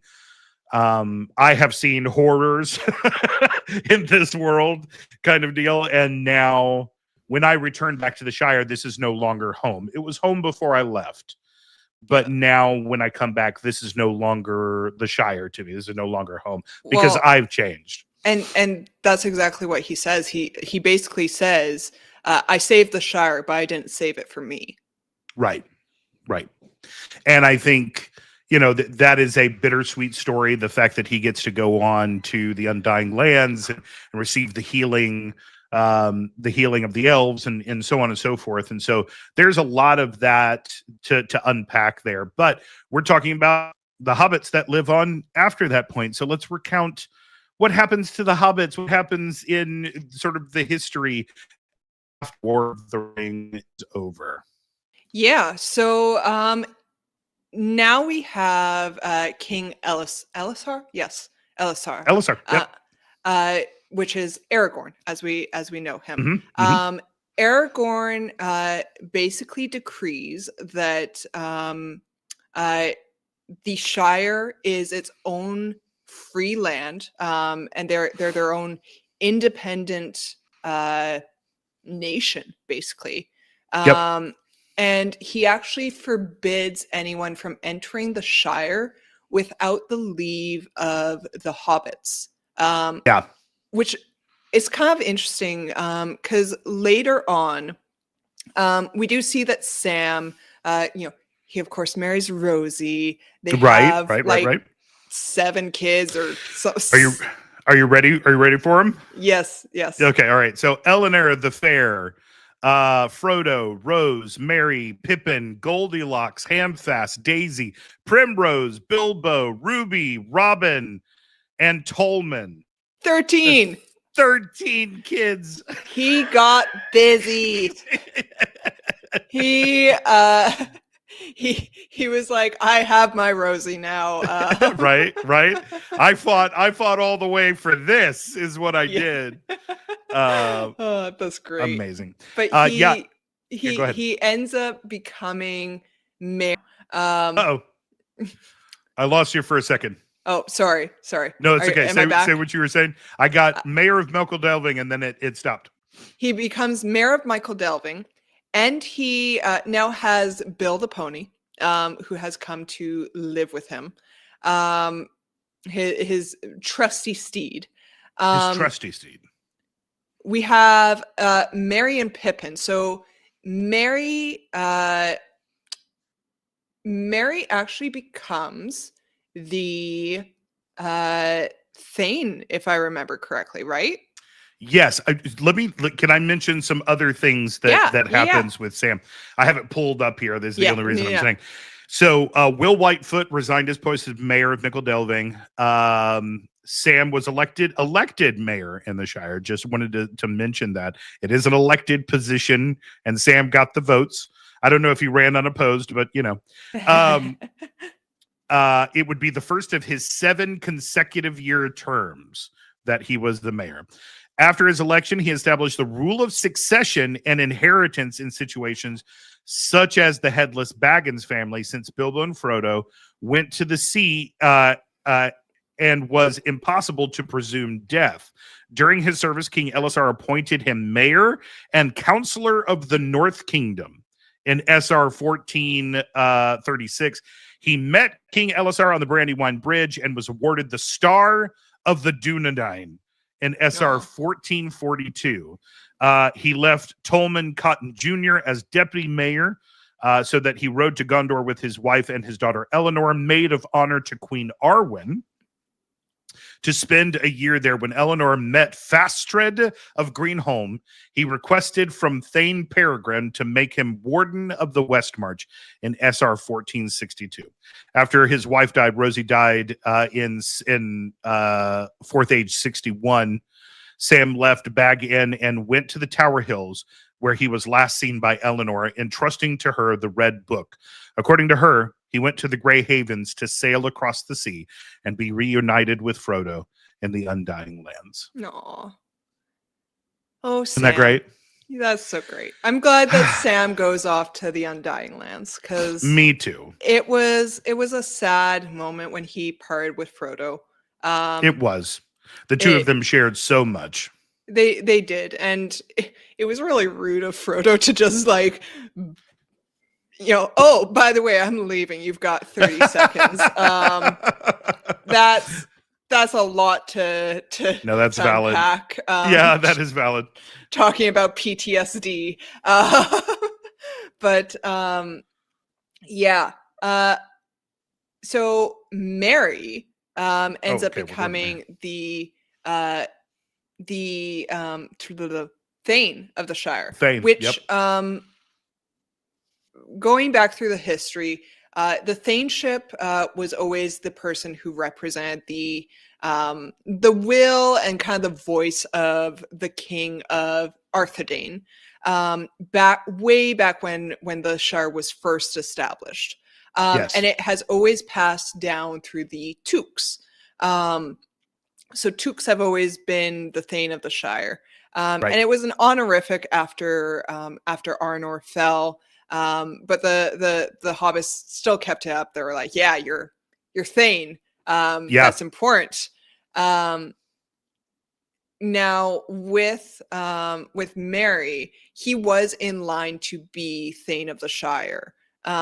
So he just succeeded his usual duties to become Thane of the Shire. But he stay on as a after the war, sometime he stayed at Pippin with in Crick Hollow, and he married the sister of his friend Fredegar, Estella. He was afterward known as Meriadoc the Magnificent, which I'm sure he absolutely loved. He probably came up with it himself. His like, you can call me magnificent. And he became the master of Buckland after his father, receiving great gifts from his friends King Eomer and Lady Eowyn. He wrote several scholarly works, which were probably part of the Red Book: Herb Lore of the Shire, Reckoning of Years, Old Words and Names in the Shire. At some point, he visited Rivendell several times, where he probably collected historical information from the remaining elves that were there. And some of the what we commonly refer to as the tree elves or the green elves definitely did stay in Middle Earth, even past the Great Migration to the Undying Lands. But and probably assisted in the assembly of the Tale of Years in the Great Smiles.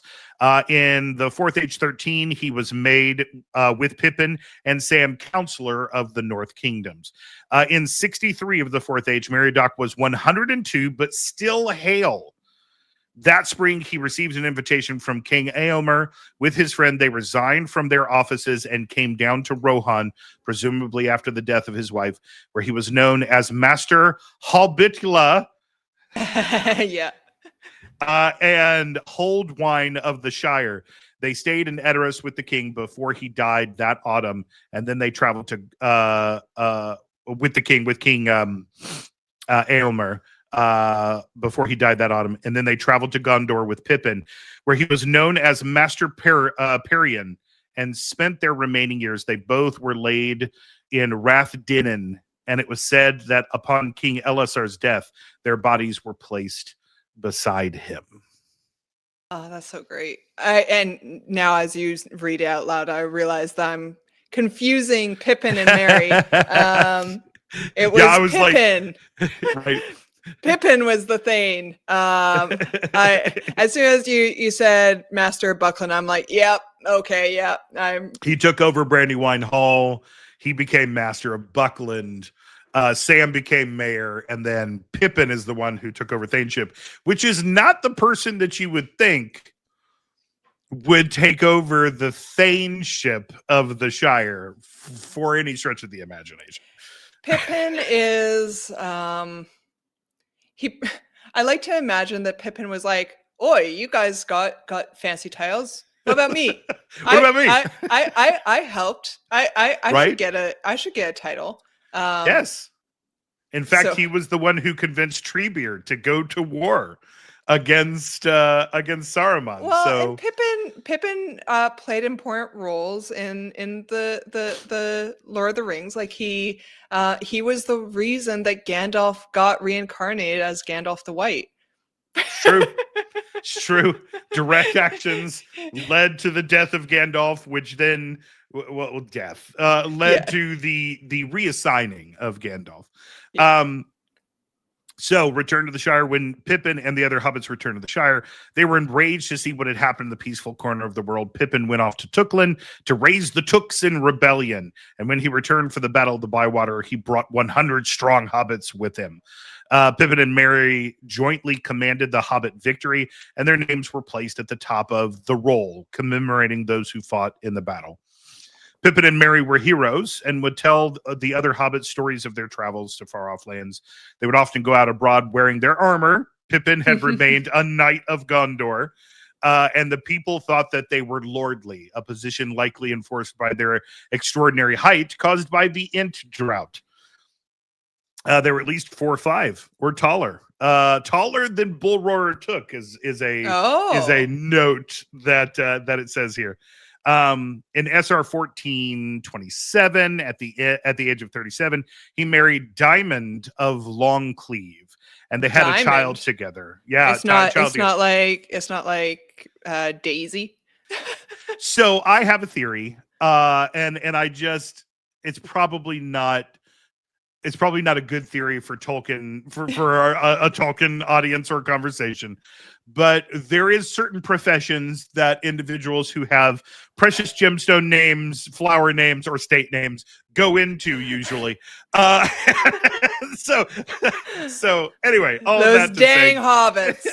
Those dang hobbits, man. You know, this is a great moment to segue. If you like your hobbits to be sexy, we do have one such hobbit in our game, our Lord of the Rings 5e. We definitely do. You can see your dreams actualized with this sexy hobbit.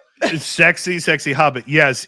His bare-chested image will be available to look at this evening. Spray tanned, glistening with oil. Yeah.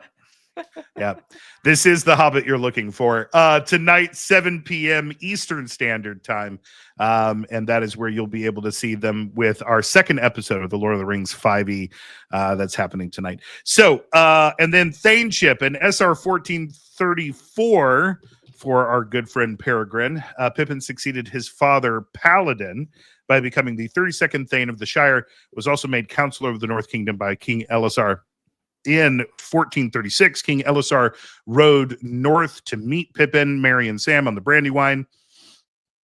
The king, as a gift, added the West March to the Shire, and in SR 1462, at Sam's request, Pippin appointed Fastred, son-in-law of Sam, as the first warden of the West March.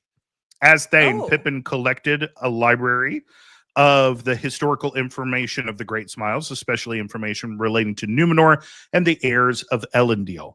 It was the Great Smiles that the Tale of Years was likely put together with the assistance of Merry, although Pippin himself probably didn't write any of the works. His successors expanded the collection. In 1484, at the age of 94, having been Thane for 50 years, Pippin and Merry passed their possessions and offices to their sons and left the Shire to visit Rohan, where they stayed with King Eomer for his last days, and then they moved to Gondor, where they spent their last few years. Their bodies were placed at Rathdianan, where they were later laid beside King Aragorn II following his death in the Fourth Age 120. No. And thus ends the story of Merry and Pippin. No. I'm glad that they lived the last remaining days with each other. That's nice. Same. I like to think that they were what's the word I'm looking for?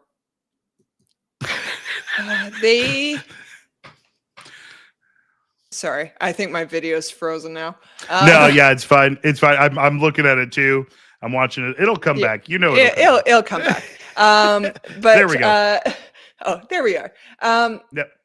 Merry and Pippin. To be honest with you, when I first watched the movies, so I watched the movies before I read the books because I was like 6 or 7. I don't know. I was young. Right. Too young to read. Too young to read The Lord of the Rings for sure. So I did watch the movies before I read the books. And I thought for the longest time that Merry and Pippin were brothers. Oh, yeah. Well, I mean, they're cousins, but yeah. They look the same. I never even caught on that they had different last names. I was just like, yeah, they're brothers, you know? Right. And it took... Well, they definitely share a common ancestry. Yes, but they're related. I mean, even Frodo. Like Frodo is related to them as well, right? Yeah. Frodo is a distant cousin. I think they said something like twice removed. Yeah, something like that. That sounds about right. I don't know anything about what that means. So with this stuff, I really thought that they were brothers, and to me, you know, after I found out that they weren't brothers, they're cousins, but good friends. It was such an important moment to see Merry and Pippin when they get separated. How strong their bond is with one another. It's kind of a reflection in a way of Frodo and Sam's departure from one another. You know, when he says, "Don't go where I can't follow." It's it is the bromance of a lifetime. Both of those couples are, and I just because that would be a couplet of individuals.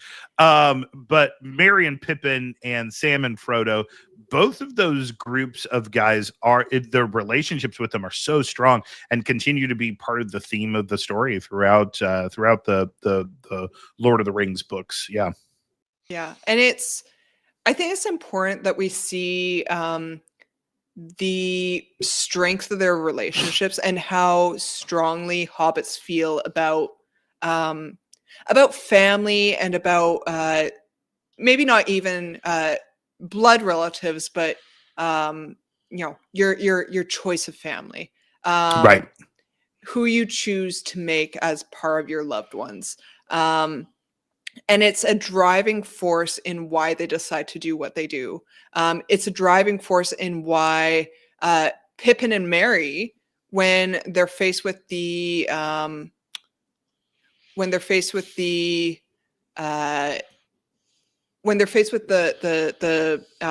Ents that were like, "Oh no, we're not going to help out." They were like, "No, we don't have a Shire to go back to. If we fail here, Mhm. Mhm. there's nothing for us back home. Right. Yeah. It is the end. And the Shire was such a land worth fighting for. In the legendarium, it was the driving force. Their simplicity, their humility of heart, the hobbits, their not their naivety, but their purity, I guess. It was also what made them so resistant to the charms of the ring. When you talk about with Frodo and Sam, the concept that they just wanted to be simple folk. They didn't have any illusions of grandeur. They didn't want to be all of these things. They just wanted to be at home. Merry and Pippin just wanted mushrooms. We just wanted simple things. And they get caught up in this wide world. I think the one scene that always gets me from The Return of the King is that one where everybody is standing around, and the king comes up. It's in Gondor, in Minas Tirith, and everybody's standing around, and they're just standing there in front of the king and Arwen, and they go to bow, and he says, "Oh, my friends, you bow to no one." And then he bows, and everybody bows. And even as I'm just talking about it, I'm starting to tear up a little bit. It's one of those moments. It speaks to a very sort of a gentle masculinity place in me. Yeah. It's like that is the Hobbits show us that every person has a part to play, right? And even the very small can decide the course of history. Bilbo's empathy and compassion, even his pity on Smeagol, ultimately winds up creating the opportunities for the ring to be destroyed. And so I think Hobbits remind us to have that childlike wonder and innocence when it comes to things, and that idea of it's okay to desire simple things. It's okay to desire a simple, quiet life. The world will sweep you up in drama and craziness, but it's okay to just go, I'd like to stay at home tonight. Well, and I would like to, yeah. I really feel The Hobbit had some good quotes about this. When Thorin says, if more of us valued food and cheer and song above hoarded gold, it would be a merrier world. Or so speaking of quotes that get me emotional, when Thorin says, go back to your armchair, go back to your books, and plant your trees and watch them grow. Like that line, like plant your trees and watch them grow, just made me like so. It hit a nerve in my heart. I was like, oh, you know what? Yeah, this is what the other folk are protecting. They're protecting the innocence of these hobbits. Their ability to plant their trees and watch them grow. And even Sam. So Sam, when he gets back to the Shire, small note, when the scouring of the Shire happened, the party tree was cut down. Gosh.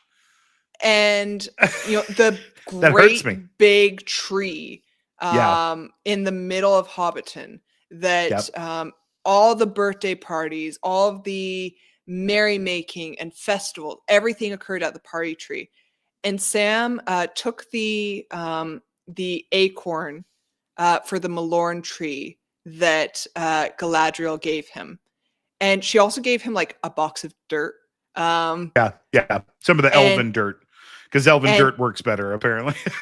And he planted a sprinkling of dirt at the bottom of this acorn, and it grew into this beautiful Malorn tree. And it was said that Malorn trees are descended trees from way back when the sun and the moon wasn't here, and it was just the two trees that represented light on Earth. So Malorn trees were descended from the great two trees. And Malorn trees were said to have like a golden glow to them. And when Sam planted this tree, it grew big, and it was said that the light of that tree could be seen from all around the Shire. But the two trees, by the way, I just looked up their names: Telperion and Laurelin, the two great trees of Valinor. Yes. Yeah, and it's no, go ahead. I was just going to say, and it held within them the light that would then be captured within the Silmarils that Fëanor would create, the most beautiful jewels in all of history, basically. But Mithril too, right? Yeah. Yeah, well, yeah, that is a theory, definitely, that Mithril was basically within the root system of the two trees. That's where that came from, and so yeah, at the the Valar pouring their glory into the world through these two trees is definitely such a poetic. This is the light of all things good and pure and honest. This is the light of righteousness, of the way that things should be within the world, and the fact that after the party tree, the sort of the center of the social life of the hobbits is cut asunder during the War of the Ring. It just shows that no place was left unscathed, right? Everybody was touched during the War of the Ring, and that speaks to. Man, that just speaks so much to life and the way things are now. When something bad happens, everybody is touched. Everybody's in that thing. We may not feel it sometimes in as much as Gondor, that stands at the gateway of death, over here fighting back the enemy. But we definitely feel it in our society, in our social circles, in parts of us, which is that cutting of that party tree, the death of that gathering place, and so the fact that Sam comes back and plants this light and this life back into the soil again, and it becomes the second party tree, but this time it glows with a renewed hope given to us by those that sacrifice in order to make it so. That is such a poetic moment in the Shire history. Well, and it's I like to I'm a big fan of poetry, and of when we come to like similes and that kind of stuff, the party tree held all of these memories of the Shire. It was a gathering place and held many memories, and having it cut down was cutting down the happiness, cutting down their memories, putting them in their place. For Sam to come in and plant that tree, and for it to grow and flourish stronger, better, lighter, and powering on even stronger in the face of a history of adversity, I think represents how people, whether that's in real life or in fiction, they're faced down with hardships all the time. We all have our own hardships, right? But despite those lights, a light shines brighter in darkness. And it came back stronger despite the hardships that these hobbits faced. And I just love the representation of that. That this party tree, it doesn't have the memories. It isn't the old party tree.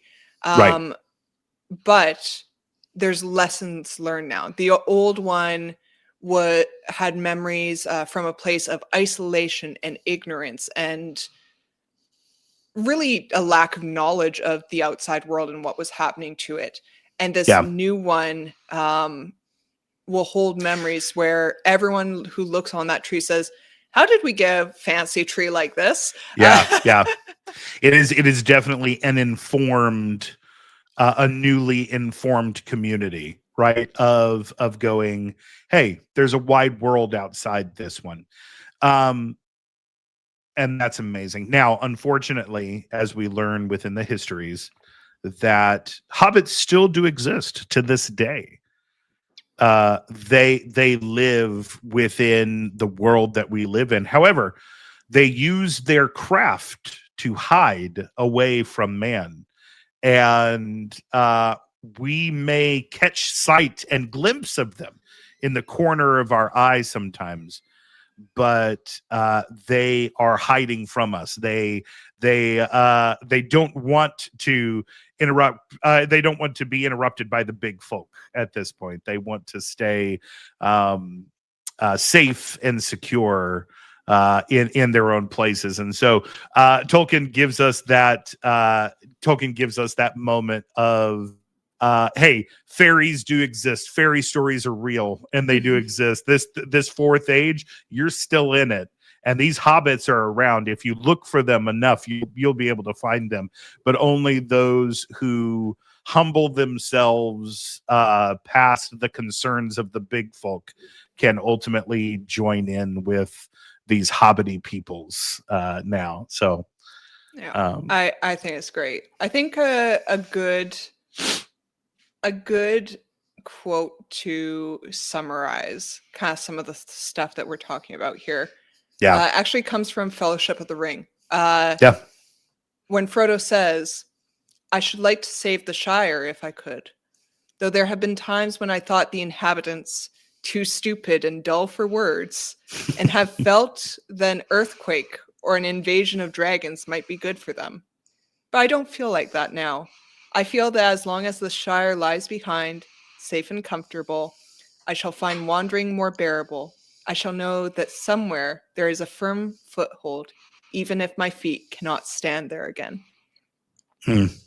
That's really good. That's really good. So the hobbits are much connected to as connected to the Shire, as you know. It's funny, they're one of the peoples that remain non-dispossessed of their property. If you look at them, the dwarves lost some of their kingdoms, right? The men, Numenor, sinking beneath the waves of the ocean, and now they have to live in Gondor and Arnor. The elves say Middle Earth is no longer safe for them, and the darkness is growing. Their magic is diminishing, so we have to go back to Valinor. It is the hobbits that remain in the land. You know, the even the Rohirrim, right? They're the Dunharrow burns, and they have a lot of different places that ultimately the walls are breached in the deep. And so you have the Shire that, though touched by the difficulty, still remains the home of the hobbits, and it still remains a safe space for them.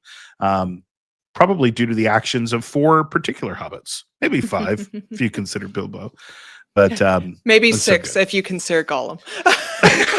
Maybe 6 if you consider. That's so true. That's so true. For the last 10 minutes here, I just want to talk about some really cute things having to do with hobbits. What are some of your favorite small little tidbits about hobbits that you absolutely love? The first is mine is Mathams and gift giving. That is one of my favorite things about hobbits, that they on their birthdays, obviously, hobbits give gifts to other people, right? They instead of receiving gifts, they give all their gifts, and they have to send them, of course, back in their post offices, and so they have to get them out on time. One such huge party that we see at the beginning of Fellowship of the Ring, obviously, is Bilbo's party, in which he is sending everybody their gifts, and and trying to butter them up for the party days. In fact, he sends a series of gifts to everybody to sort of like, hey, come to my party. It's going to be a party of special magnificence. At that point. So what about you? What are some fun hobbity things that you love? So one thing I actually really love about hobbits is their establishment of their own calendar.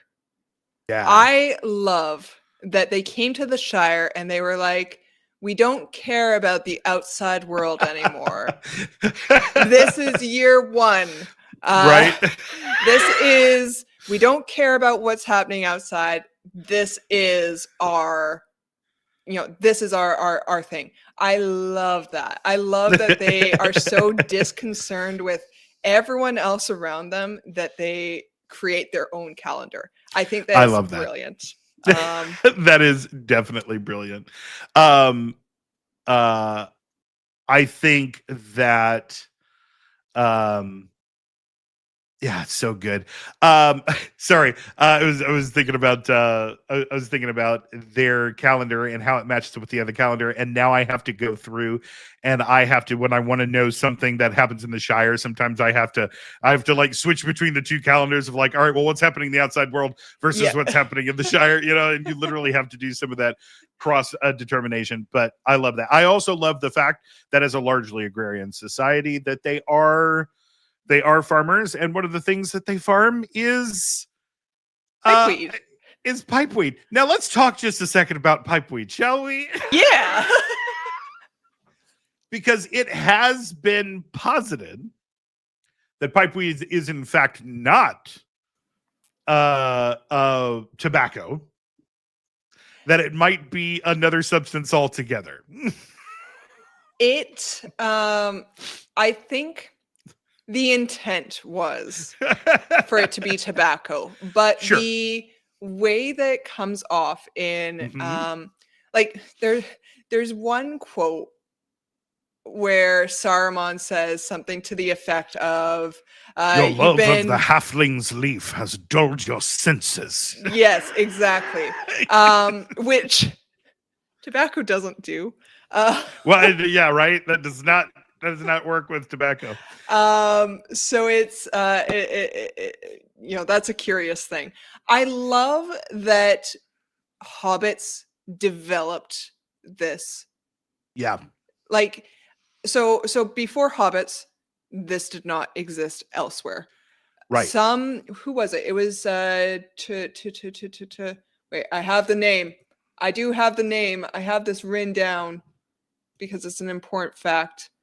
Tobald Hornblower. I knew it was a hornblower. Was the first person to cultivate the first recorded crop of pipeweed.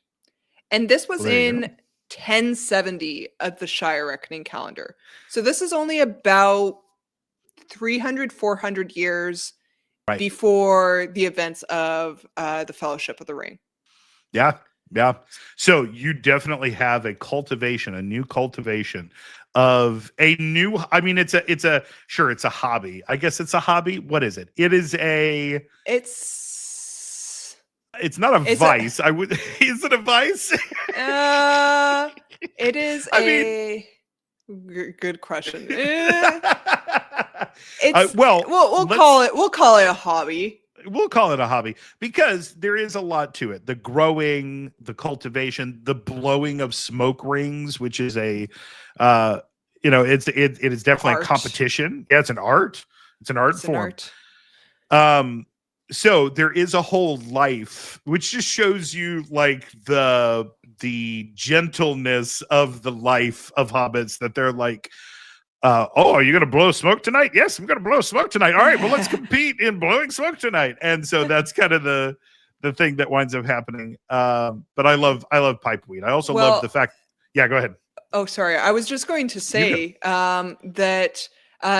So with pipeweed, there's so typically it's grown in the South Farthing. You can think of the South Farthing. I don't know what Americans would compare it to, but as a Canadian, I compare it to like the south of BC. where there's a Mhm, bunch mhm. of vineyards. It's lush and moist. That's what I compare it to. Okay. And in the South Farthing, they grow a lot of different crops. They grow grapes for wine, that kind of stuff. But they do grow the pipeweed there.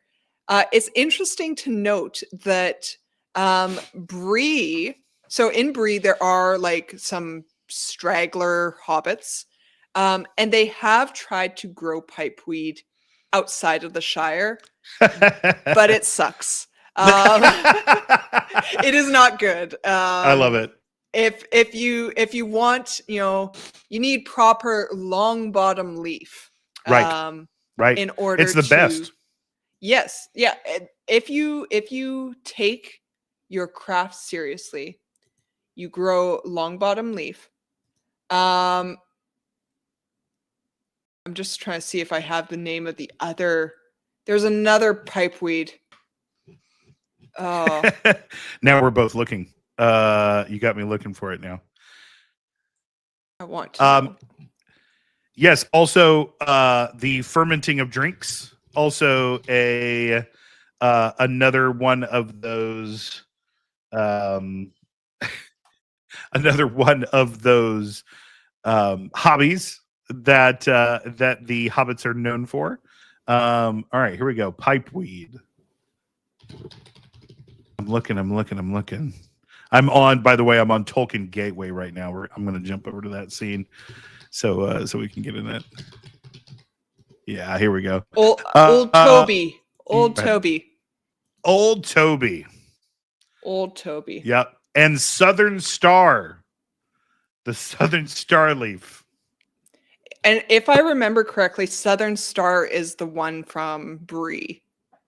So Southern Star is excuse me, less popular than South Lynch from Bree. Now there is a one called South Lynch. It was a brand of pipeweed from Bree. Barlaman Butterbur commented that its quality was no match to that from the South Farthing. It was named after the hill fields at the southern side of Bree Hill. Now Southern Star, on the other hand, Southern Star was a variety of pipeweed grown for the Shire, originated in the district around Longbottom. The star of its name probably refers to the star-shaped flowers of the pipeweed plant. Fantastic. In the second out of 7 drafts of the prologue, Southern Star was originally named Hornpipe Twist. The Hornpipe Twist. Hornpipe. Do the twist. Yep. Let's read a little bit about Old Toby. See, this is what you guys want. You didn't know that you wanted this, but this is the kind of content you wanted. Hobbit varieties of pipeweed. The Old Toby was one of the 3 most notable varieties of pipeweed grown in the region around Longbottom in the Shire's South Farthing. The leaf took its name from the hobbit who introduced pipeweed to the Shire, the original Old Toby, Tobold Hornblower, who grew the first true pipeweed in his garden in the days of Isengrim, took the second about the year 1070 of the Shire reckoning. How Old Toby came by the plant is not recorded, for to his dying day he would not tell. Oh, that's interesting.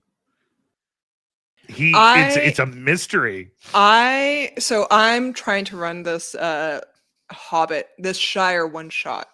And I have an entire theory cooked up in how this came to be.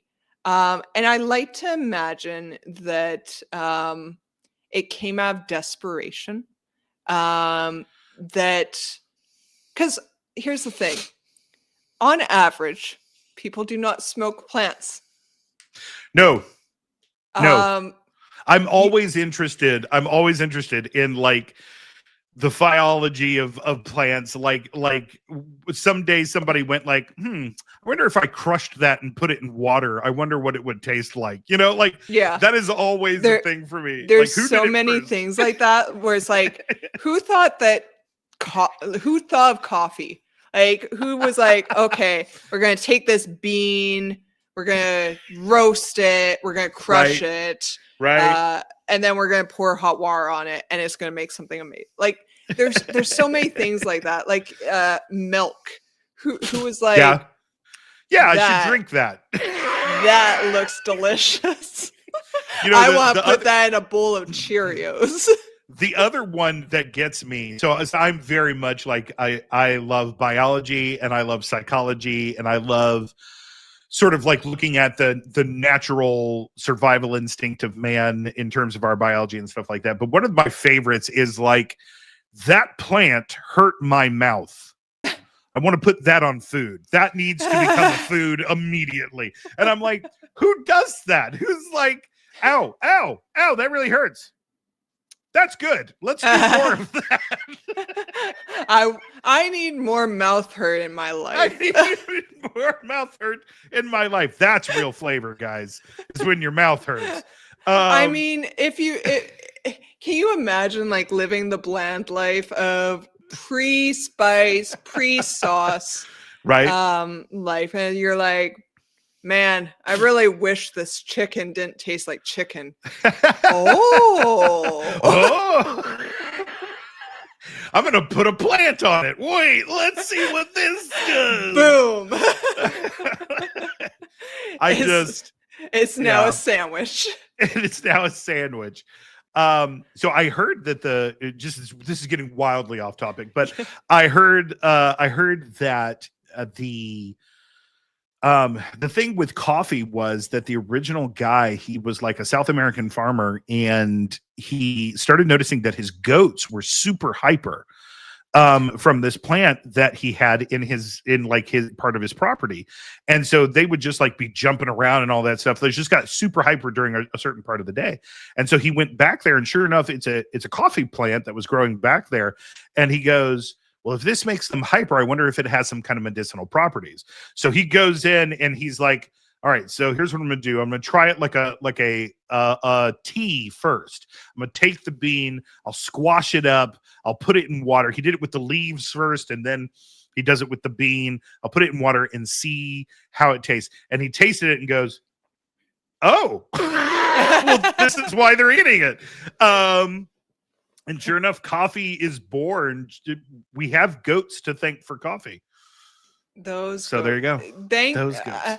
Cheers to the goats. Because hey, I'll drink to that. drink from your parent mug, guys. I do not think I could have survived last night if I did not have this coffee, this bean juice this morning. The warm embrace of coffee. Lordy, it was like 2 hours I slept last night. So. Oh no, I'm so sorry. Sorry. That's okay. But anyways, hobbits. And hobbits. Yes. I also love that they have a central place like the Green Dragon, where it's like, it's another gathering spot. Like it's a spot where, and we see at the end of the movies, I think it's a very heartwarming thing where like the four of them are sitting there, they've been through the shit. So they're like all there, like, with their pints, and they're like looking around, and things have changed. The world's gone on without them, basically. And these people are none the wiser of what happened. They've had their difficulties, sure, but not like, hey, an orc's going to eat me today, kind of thing. It's not quite the eye of Sauron is on you. On you. But I think it's very nice that like they bring the big pumpkin into the Green Dragon, and everybody's talking about the pumpkin, and and they're showing it off and that kind of thing. And that moment is like, yeah, it's a gathering spot. This is, and they come and they share a couple of beers with each other. They get a little tipsy, get a little free of the tongue, and tell each other, probably overshare just a little bit, and that's good. That is what community's all about. And so the fact that the Green Dragon exists and they brew their own stuff and that kind of thing is great. And it's up until this point, so we kind of see two different sides of this. So when the hobbits first leave the Shire and they go to the Prancing Pony, they were like, yeah, why would I not be trusting of these people? Why should Right. I be careful with my words? And of course, unveil Frodo. So this whole since the Prancing Pony, they have had to be diligent about what they say, who they talk to, who they trust, Right. watching their back for their entire journey. And now they have returned to the Shire. And for Yeah. the first time, they realize, oh, it's okay to put my guard down. It's okay to relax and breathe. Yeah. And I don't have to worry about, if I say something that, a black rider is going to come in and stab me. Right. Or Smeagol's going to come in and swipe my finger or something like that. Yeah. Bite my finger off. Jesus. Yeah. Yeah. So there's a bunch of these contrasting moments where we see everything, their naivety. Yep. When they first leave the Shire versus naivete, right? Naivete. Yeah. No. So when they return to the Shire, they are guarded and distrusting and right, more learned about the world. And seeing them be able to finally relax, and they can still let down their guard. They can still enjoy themselves, but they're not naive about the world anymore. It's just they can trust the people that they're around now. Yeah, that's really nice. That's really nice. So I want to jump in right before we get ready to end here. I think we're going to be hitting the 3-hour mark in just a little while. Is that good for you? You feel like we've gotten all the way through what we wanted to get through? I think so. I think so too. But I want to talk about now. Okay. All right. I've pronounced this 5 different ways. All right. Mitchell delving. Mickle delving. Which one do you call it? So I don't choose any of those 3. I call it Michael delving. Michael delving. Because when I read it, the first thing that comes to mind is Michael.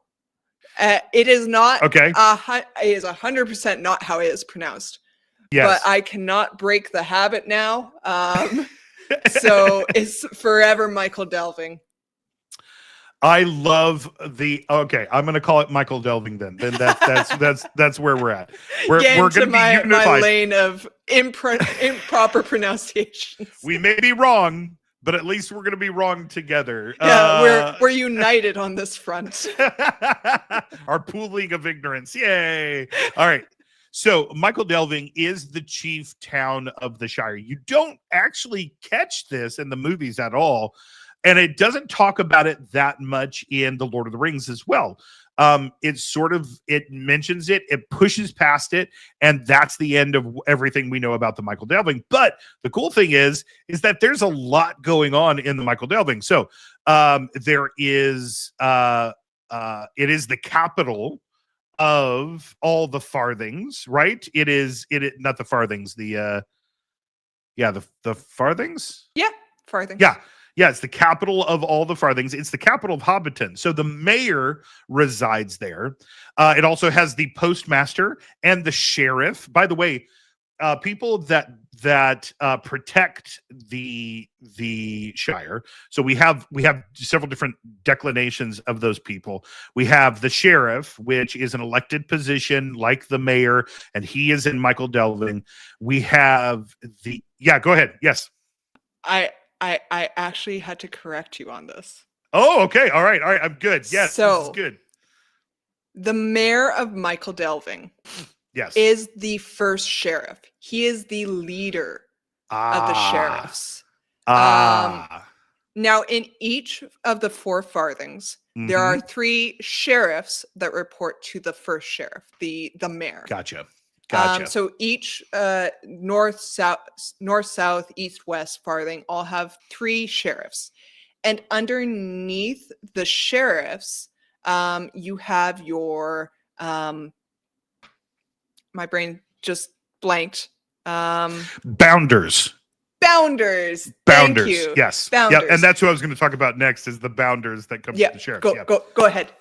No, that's fine. So there are territorial agents that come from the sheriff called the bounders that are responsible for each of the borders of the farthings. Basically, they make sure that all the bad things stay on the outside, right? So when there's a rollicking wolf that comes within a certain amount of space, they're the ones that are going to be able to be there to fire an arrow. Which, by the way, hobbits do fire arrows or have slingshots. That's another thing that hobbits are known for is their slingshots. Don't have much use for anything other than farming tools, because when you hit the situation, ever since Bilbo was very young, there hasn't been much that's happened in the Shire up to the events of the Fellowship of the Ring. It was a pretty quiet time there, and so people just kind of went, oh, okay, well, Bounders became more of sort of an honorific title within the deal than really like a wartime necessity, and they would, of course, they would respond to petty disputes amongst people and so on and so forth. But so you had the sheriff, the bounders, and then of course the Thane was in charge of the army that would be sort of the what do they call it? The Hobbit. You named it earlier. The Hobbitry in arms. Yes. And of course, the warning system of the Hobbit was the horn, the brandy. Is it the brandy horn? Horn call of Buckland. A horn call Buckland. That was at the Brandywine Hall in Buckland, and so. So those are like the different sort of paramilitary organizations that exist within Hobbiton, is those guys. But yeah, Mickle Delving is the seat of the first sheriff, which is the mayor. They also have a museum there, a museum of Mathams in Mickle Delving, which has like. They're objects, but nobody can like vouch for their authenticity. So it's one of those things. It's like, this is the sword that was used by Bull Roarer to cut the head from Golfindel, and stuff like that. It's silly things like I think actually Frodo ended up giving his mithril armor. Oh wow. To the Matham house as like a here's a Matham, but yeah, for the most part it's stuff like this was the tree branch by which Blanco and Marco crossed over the bridge of Stonebows and decided that it was the shot. I don't know. yeah. Stuff along those lines. This is one of Gandalf's unexploded fireworks. And it's like things along those lines. This is the dirt that was used when Leaf when Tobald Hornblower grew the first halfling leaf. Right. So basically they don't mention it much, but it's one of my favorite ideas that in this quaint countryside, there is this little burg that exists on this hill. And here's the official offices of these people. It's just that's always kind of captured my imagination of like, what if there was some kind of TV show that was basically just like a Hobbit Regency era show about Michael Delving? Like, I would love the heck out of that. I would watch that every day. I would love something like that too. And like, I think so as far as like established places in the Shire, like Michael Delving is the biggest settlement for hobbits. It's where the mayor lives in the second biggest smile of the shire called the Yeah. Town Hall. Yep. And it is also small other fun fact. The mayor of Michael Delving is also the postmaster for the quick post and the what is it called? The quick post and the I'm looking.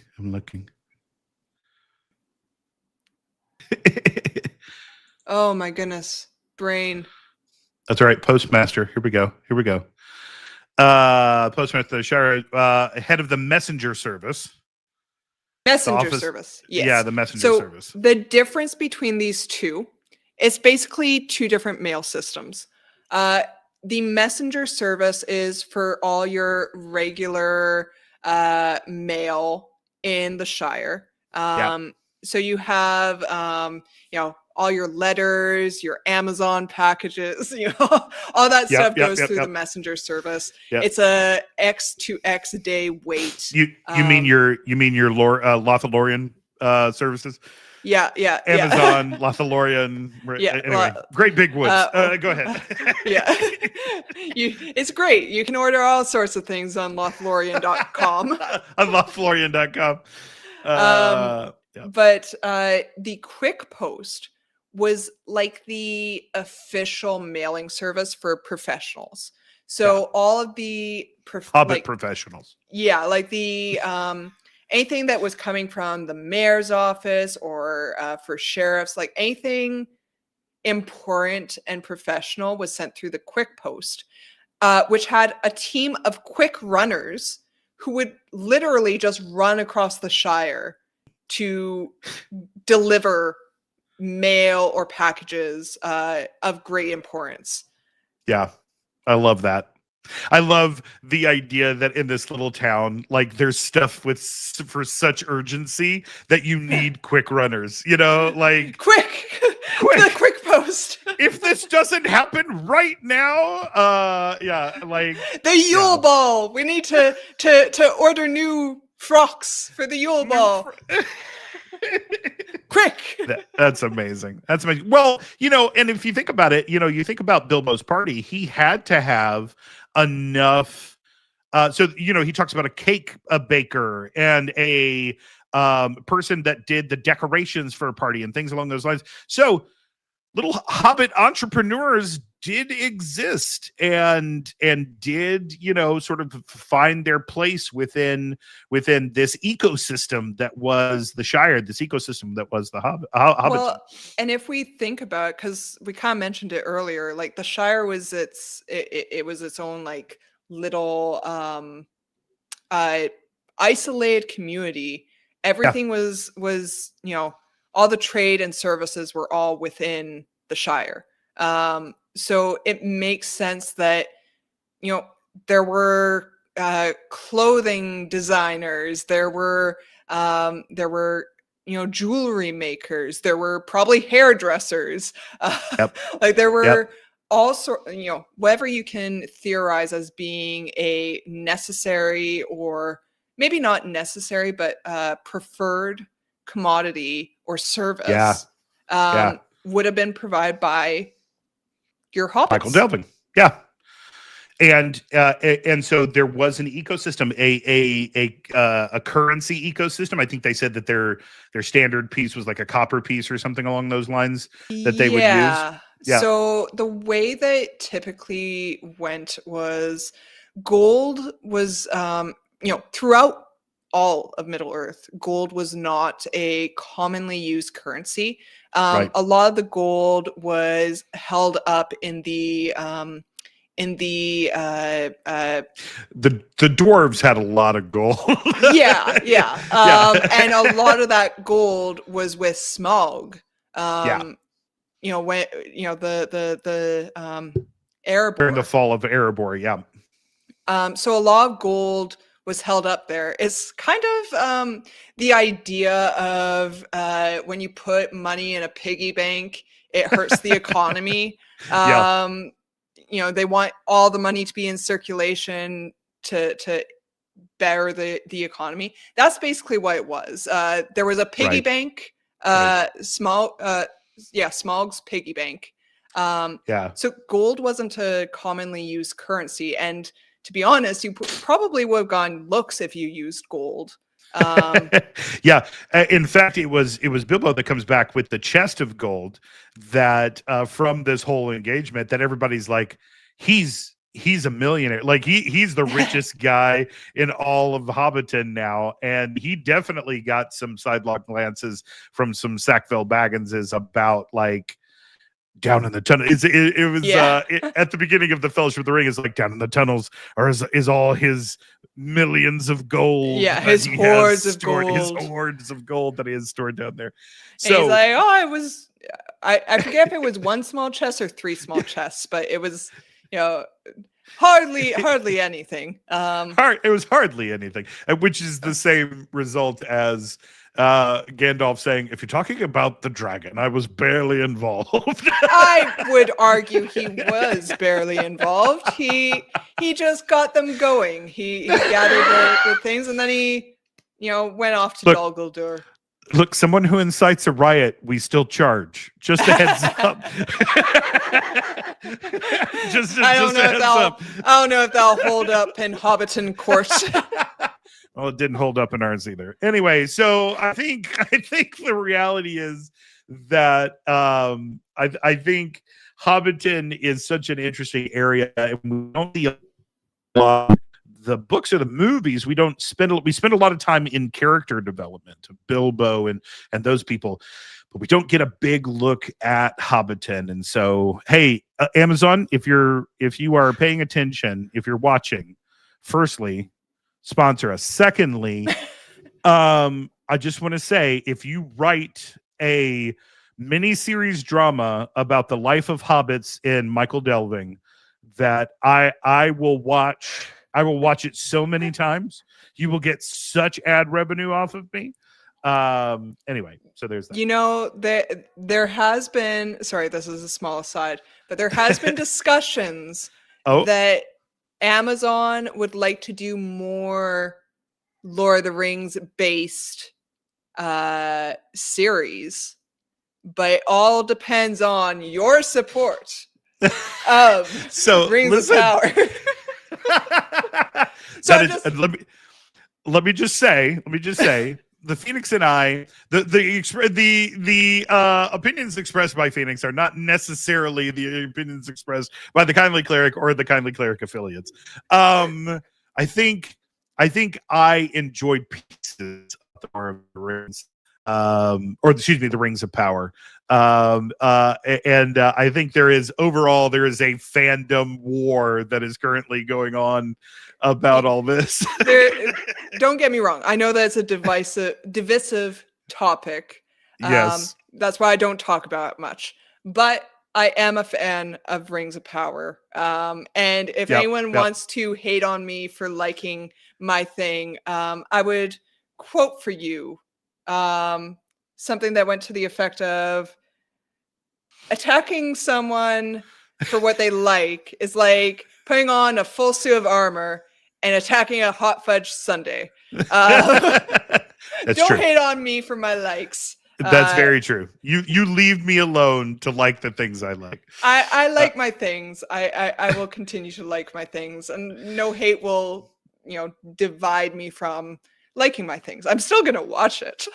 Yeah, but I mean, like, we've given platforms to angry people is basically what I'm saying. Yeah. Mina says that I'm doing my studying for Lord of the Rings. He. Hey, Mina. Good. You should know these things. By the way, Mina, did you see your new badge? You have a new badge. It's a little thing of pipeweed. It's red. It's Mina, amazing. You should look up Rivendell. Yeah. Before tonight's session. Actually, Mina, look up the Trollshaws before tonight's session. We got to get through the Trollshaws before we get to Rivendell. Just a heads up. Good to know. I mean, maybe we won't make it there because we're on Weathertop right now, and I have a word or two to exchange with a certain Hobbit. A certain Hobbit. Mina says, I have a new badge. Yes. Yeah, I was so confused. Well, wait. Okay, Trollshaws. Yeah, take a look at the Trollshaws. It's fine. Everything's going to be fine. It'll be fine. Hey guys, there's going to be an intense battle that happens tonight, 7 p.m. Eastern Standard Time on the Lord of the Rings 5e. The Long Dark of Moria is happening right here on the Kindly Cleric. And are you also streaming it over on yours? I am gonna stream it. I'm Fantastic. Well, we'll see if so small aside. I have my webcam died a little bit ago, and so I have my phone, my cell phone, as a camera. I don't know if it's going to like me being on video on Discord and on Streamlabs. Yeah. We will see when we get there.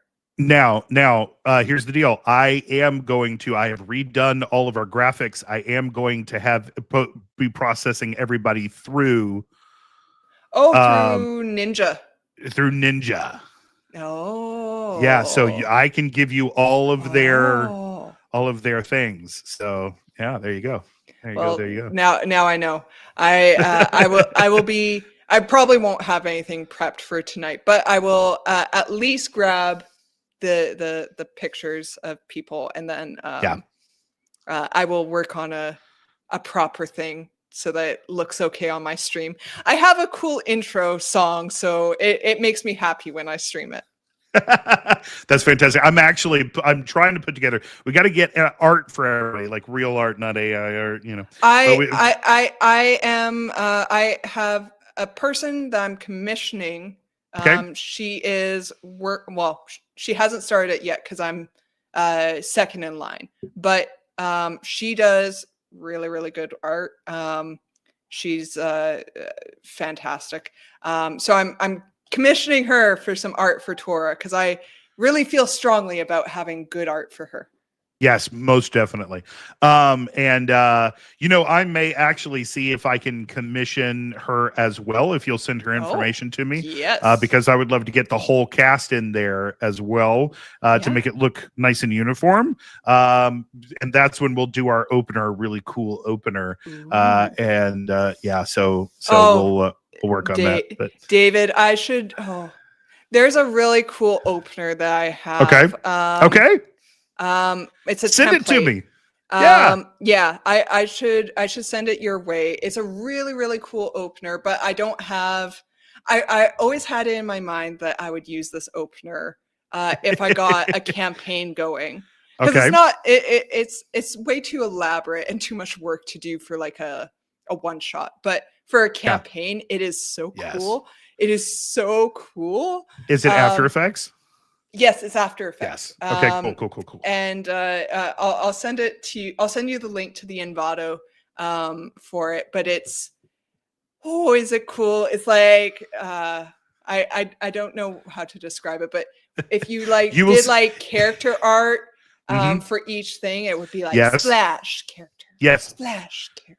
Okay, and does it have some words beside it too, some letters and stuff beside it too? Yeah, I think I saw the same one on Envato Elements. Yeah, it's really, really cool. And I was like, every time I look at it, I'm pumped. I'm like, let's do a campaign. Let's do a campaign. I can't support a campaign right now, but so if you are interested in seeing what we're talking about, check us out tonight. Lord of the Rings 5e, The Long Dark of Moria, right here on the Kindly Cleric or over at the Phoenix. And you can find in the pinned comments, you can find a link to her to watch it there as well. Like and follow everybody. Thank you so much, everybody, for watching us this entire time. Want to mention that we've got plenty of other games that are currently open online, and if you're interested in seeing any of those. Also, I know that the Phoenix is over on the Westmarch servers. Tell us a little bit about all of that, the Phoenix. So if you want to play D&D 5e 2014 edition and don't have a campaign to join, maybe your schedule is a little wonky and you You can only commit to a game every once in a while. The Forged Concordance is a lovely Westmarch server that I am an admin for. We play in a homebrewed world called Galdrisset. And you are players, you are characters of a guild mercenary, a mercenary guild. And we have 100 plus DMs running games anywhere from level 2 to level 20. Games happening, I think we are averaging right now at about 200 to 300 games per month. Wow. So if you guys want to play, we have combat heavy, RP heavy, skill challenges, puzzles, 2-hour sessions, 10-hour sessions. Really anything to fit what you guys want to play. We do use 2014 rules, not 2024. So if you are partial to 2024, there's some other various servers, but it's a really great place for beginners or for veterans for D&D. Fantastic. That's huge. And those games are free, paid? Yes, they're all free. You All do not free. have to pay for anything with this. You just need Discord, a working microphone, and a Roll20 account, which is free. Which is absolutely free. So if you're definitely looking to get started or get put in, or if you're looking that this has been a hobby for a while and you want to get involved in an amazing community, head over there to the West Marches servers and get involved. On the Kindly Cleric, you can check me out at thekindlycleric.com. Our little community is made up of individuals who are part of a game of Mines and Rain, who is a friend of mine, and also if the Phoenix will ever DM for us, the Phoenix as well. I might. Yeah, go ahead. I might. I might. Ours, so mine particularly are on startplaying.com or startplaying.game, excuse me. So if you head there, you can see a list of my games. This is my full-time gig. I am a full-time DM and streamer. And so I've got a lot invested in that. My dream is, Phoenix, to one day, I have people that pay to play in my games, but one day I want to get to the place where I pay people that play in my games by streaming cool. and creating really cool moments for that. So that is the long-term goal, is that we have some folks that are like, yes, I'm going to play D&D all day and get paid for it. So cool. And so that would be the desire, and to create cool entertainment for you guys and all such. And so that's what we're doing. We're constantly expanding, constantly getting new stuff. So that's the heart of it. Well, Phoenix, any last words? My last words would be, as a Hobbit, be sure to get your meals in. Don't miss your 11sies, your noon, your 2 o'clock meals. It is important to have a well-balanced diet as a Hobbit. Well-rounded. And if you decide that you would like to support the stuff that we do, if you like the content, follow, share, subscribe. The Kindly Cleric, the Phoenix. We are on various platforms, including Twitch, YouTube, TikTok. TikTok, Discord, Blue Sky, all the various social medias. I got to get my Blue Sky account because I haven't, it's a new area that I haven't grown into just yet. But anyway, honestly, and Blue Sky is coming out soon with, I think it's called Storms, maybe. And it's going to be an Instagram alternative. Ooh. I saw a little ad for it about a week ago. And I was like, I might get on that. That may be something I can catch. Yeah. So do support, share, all that kind of stuff. If you're from another group, we would love to be able to raid somebody. So give us a suggestion on who we could raid. There's lots of great D&D groups and Lord of the Rings groups out there. And so that is cool. I will say, for my last words, remember to greet the world with a humble heart, and that sometimes the simple things are the best things. Take a lesson from the Hobbits. We'll see you guys later. See you guys in See 2 you guys weeks. tonight. Oh, yeah, we'll see you tonight. And then in for 2 weeks. Middle Earth Monday, 2 weeks. All right, y'all. See you later. See you.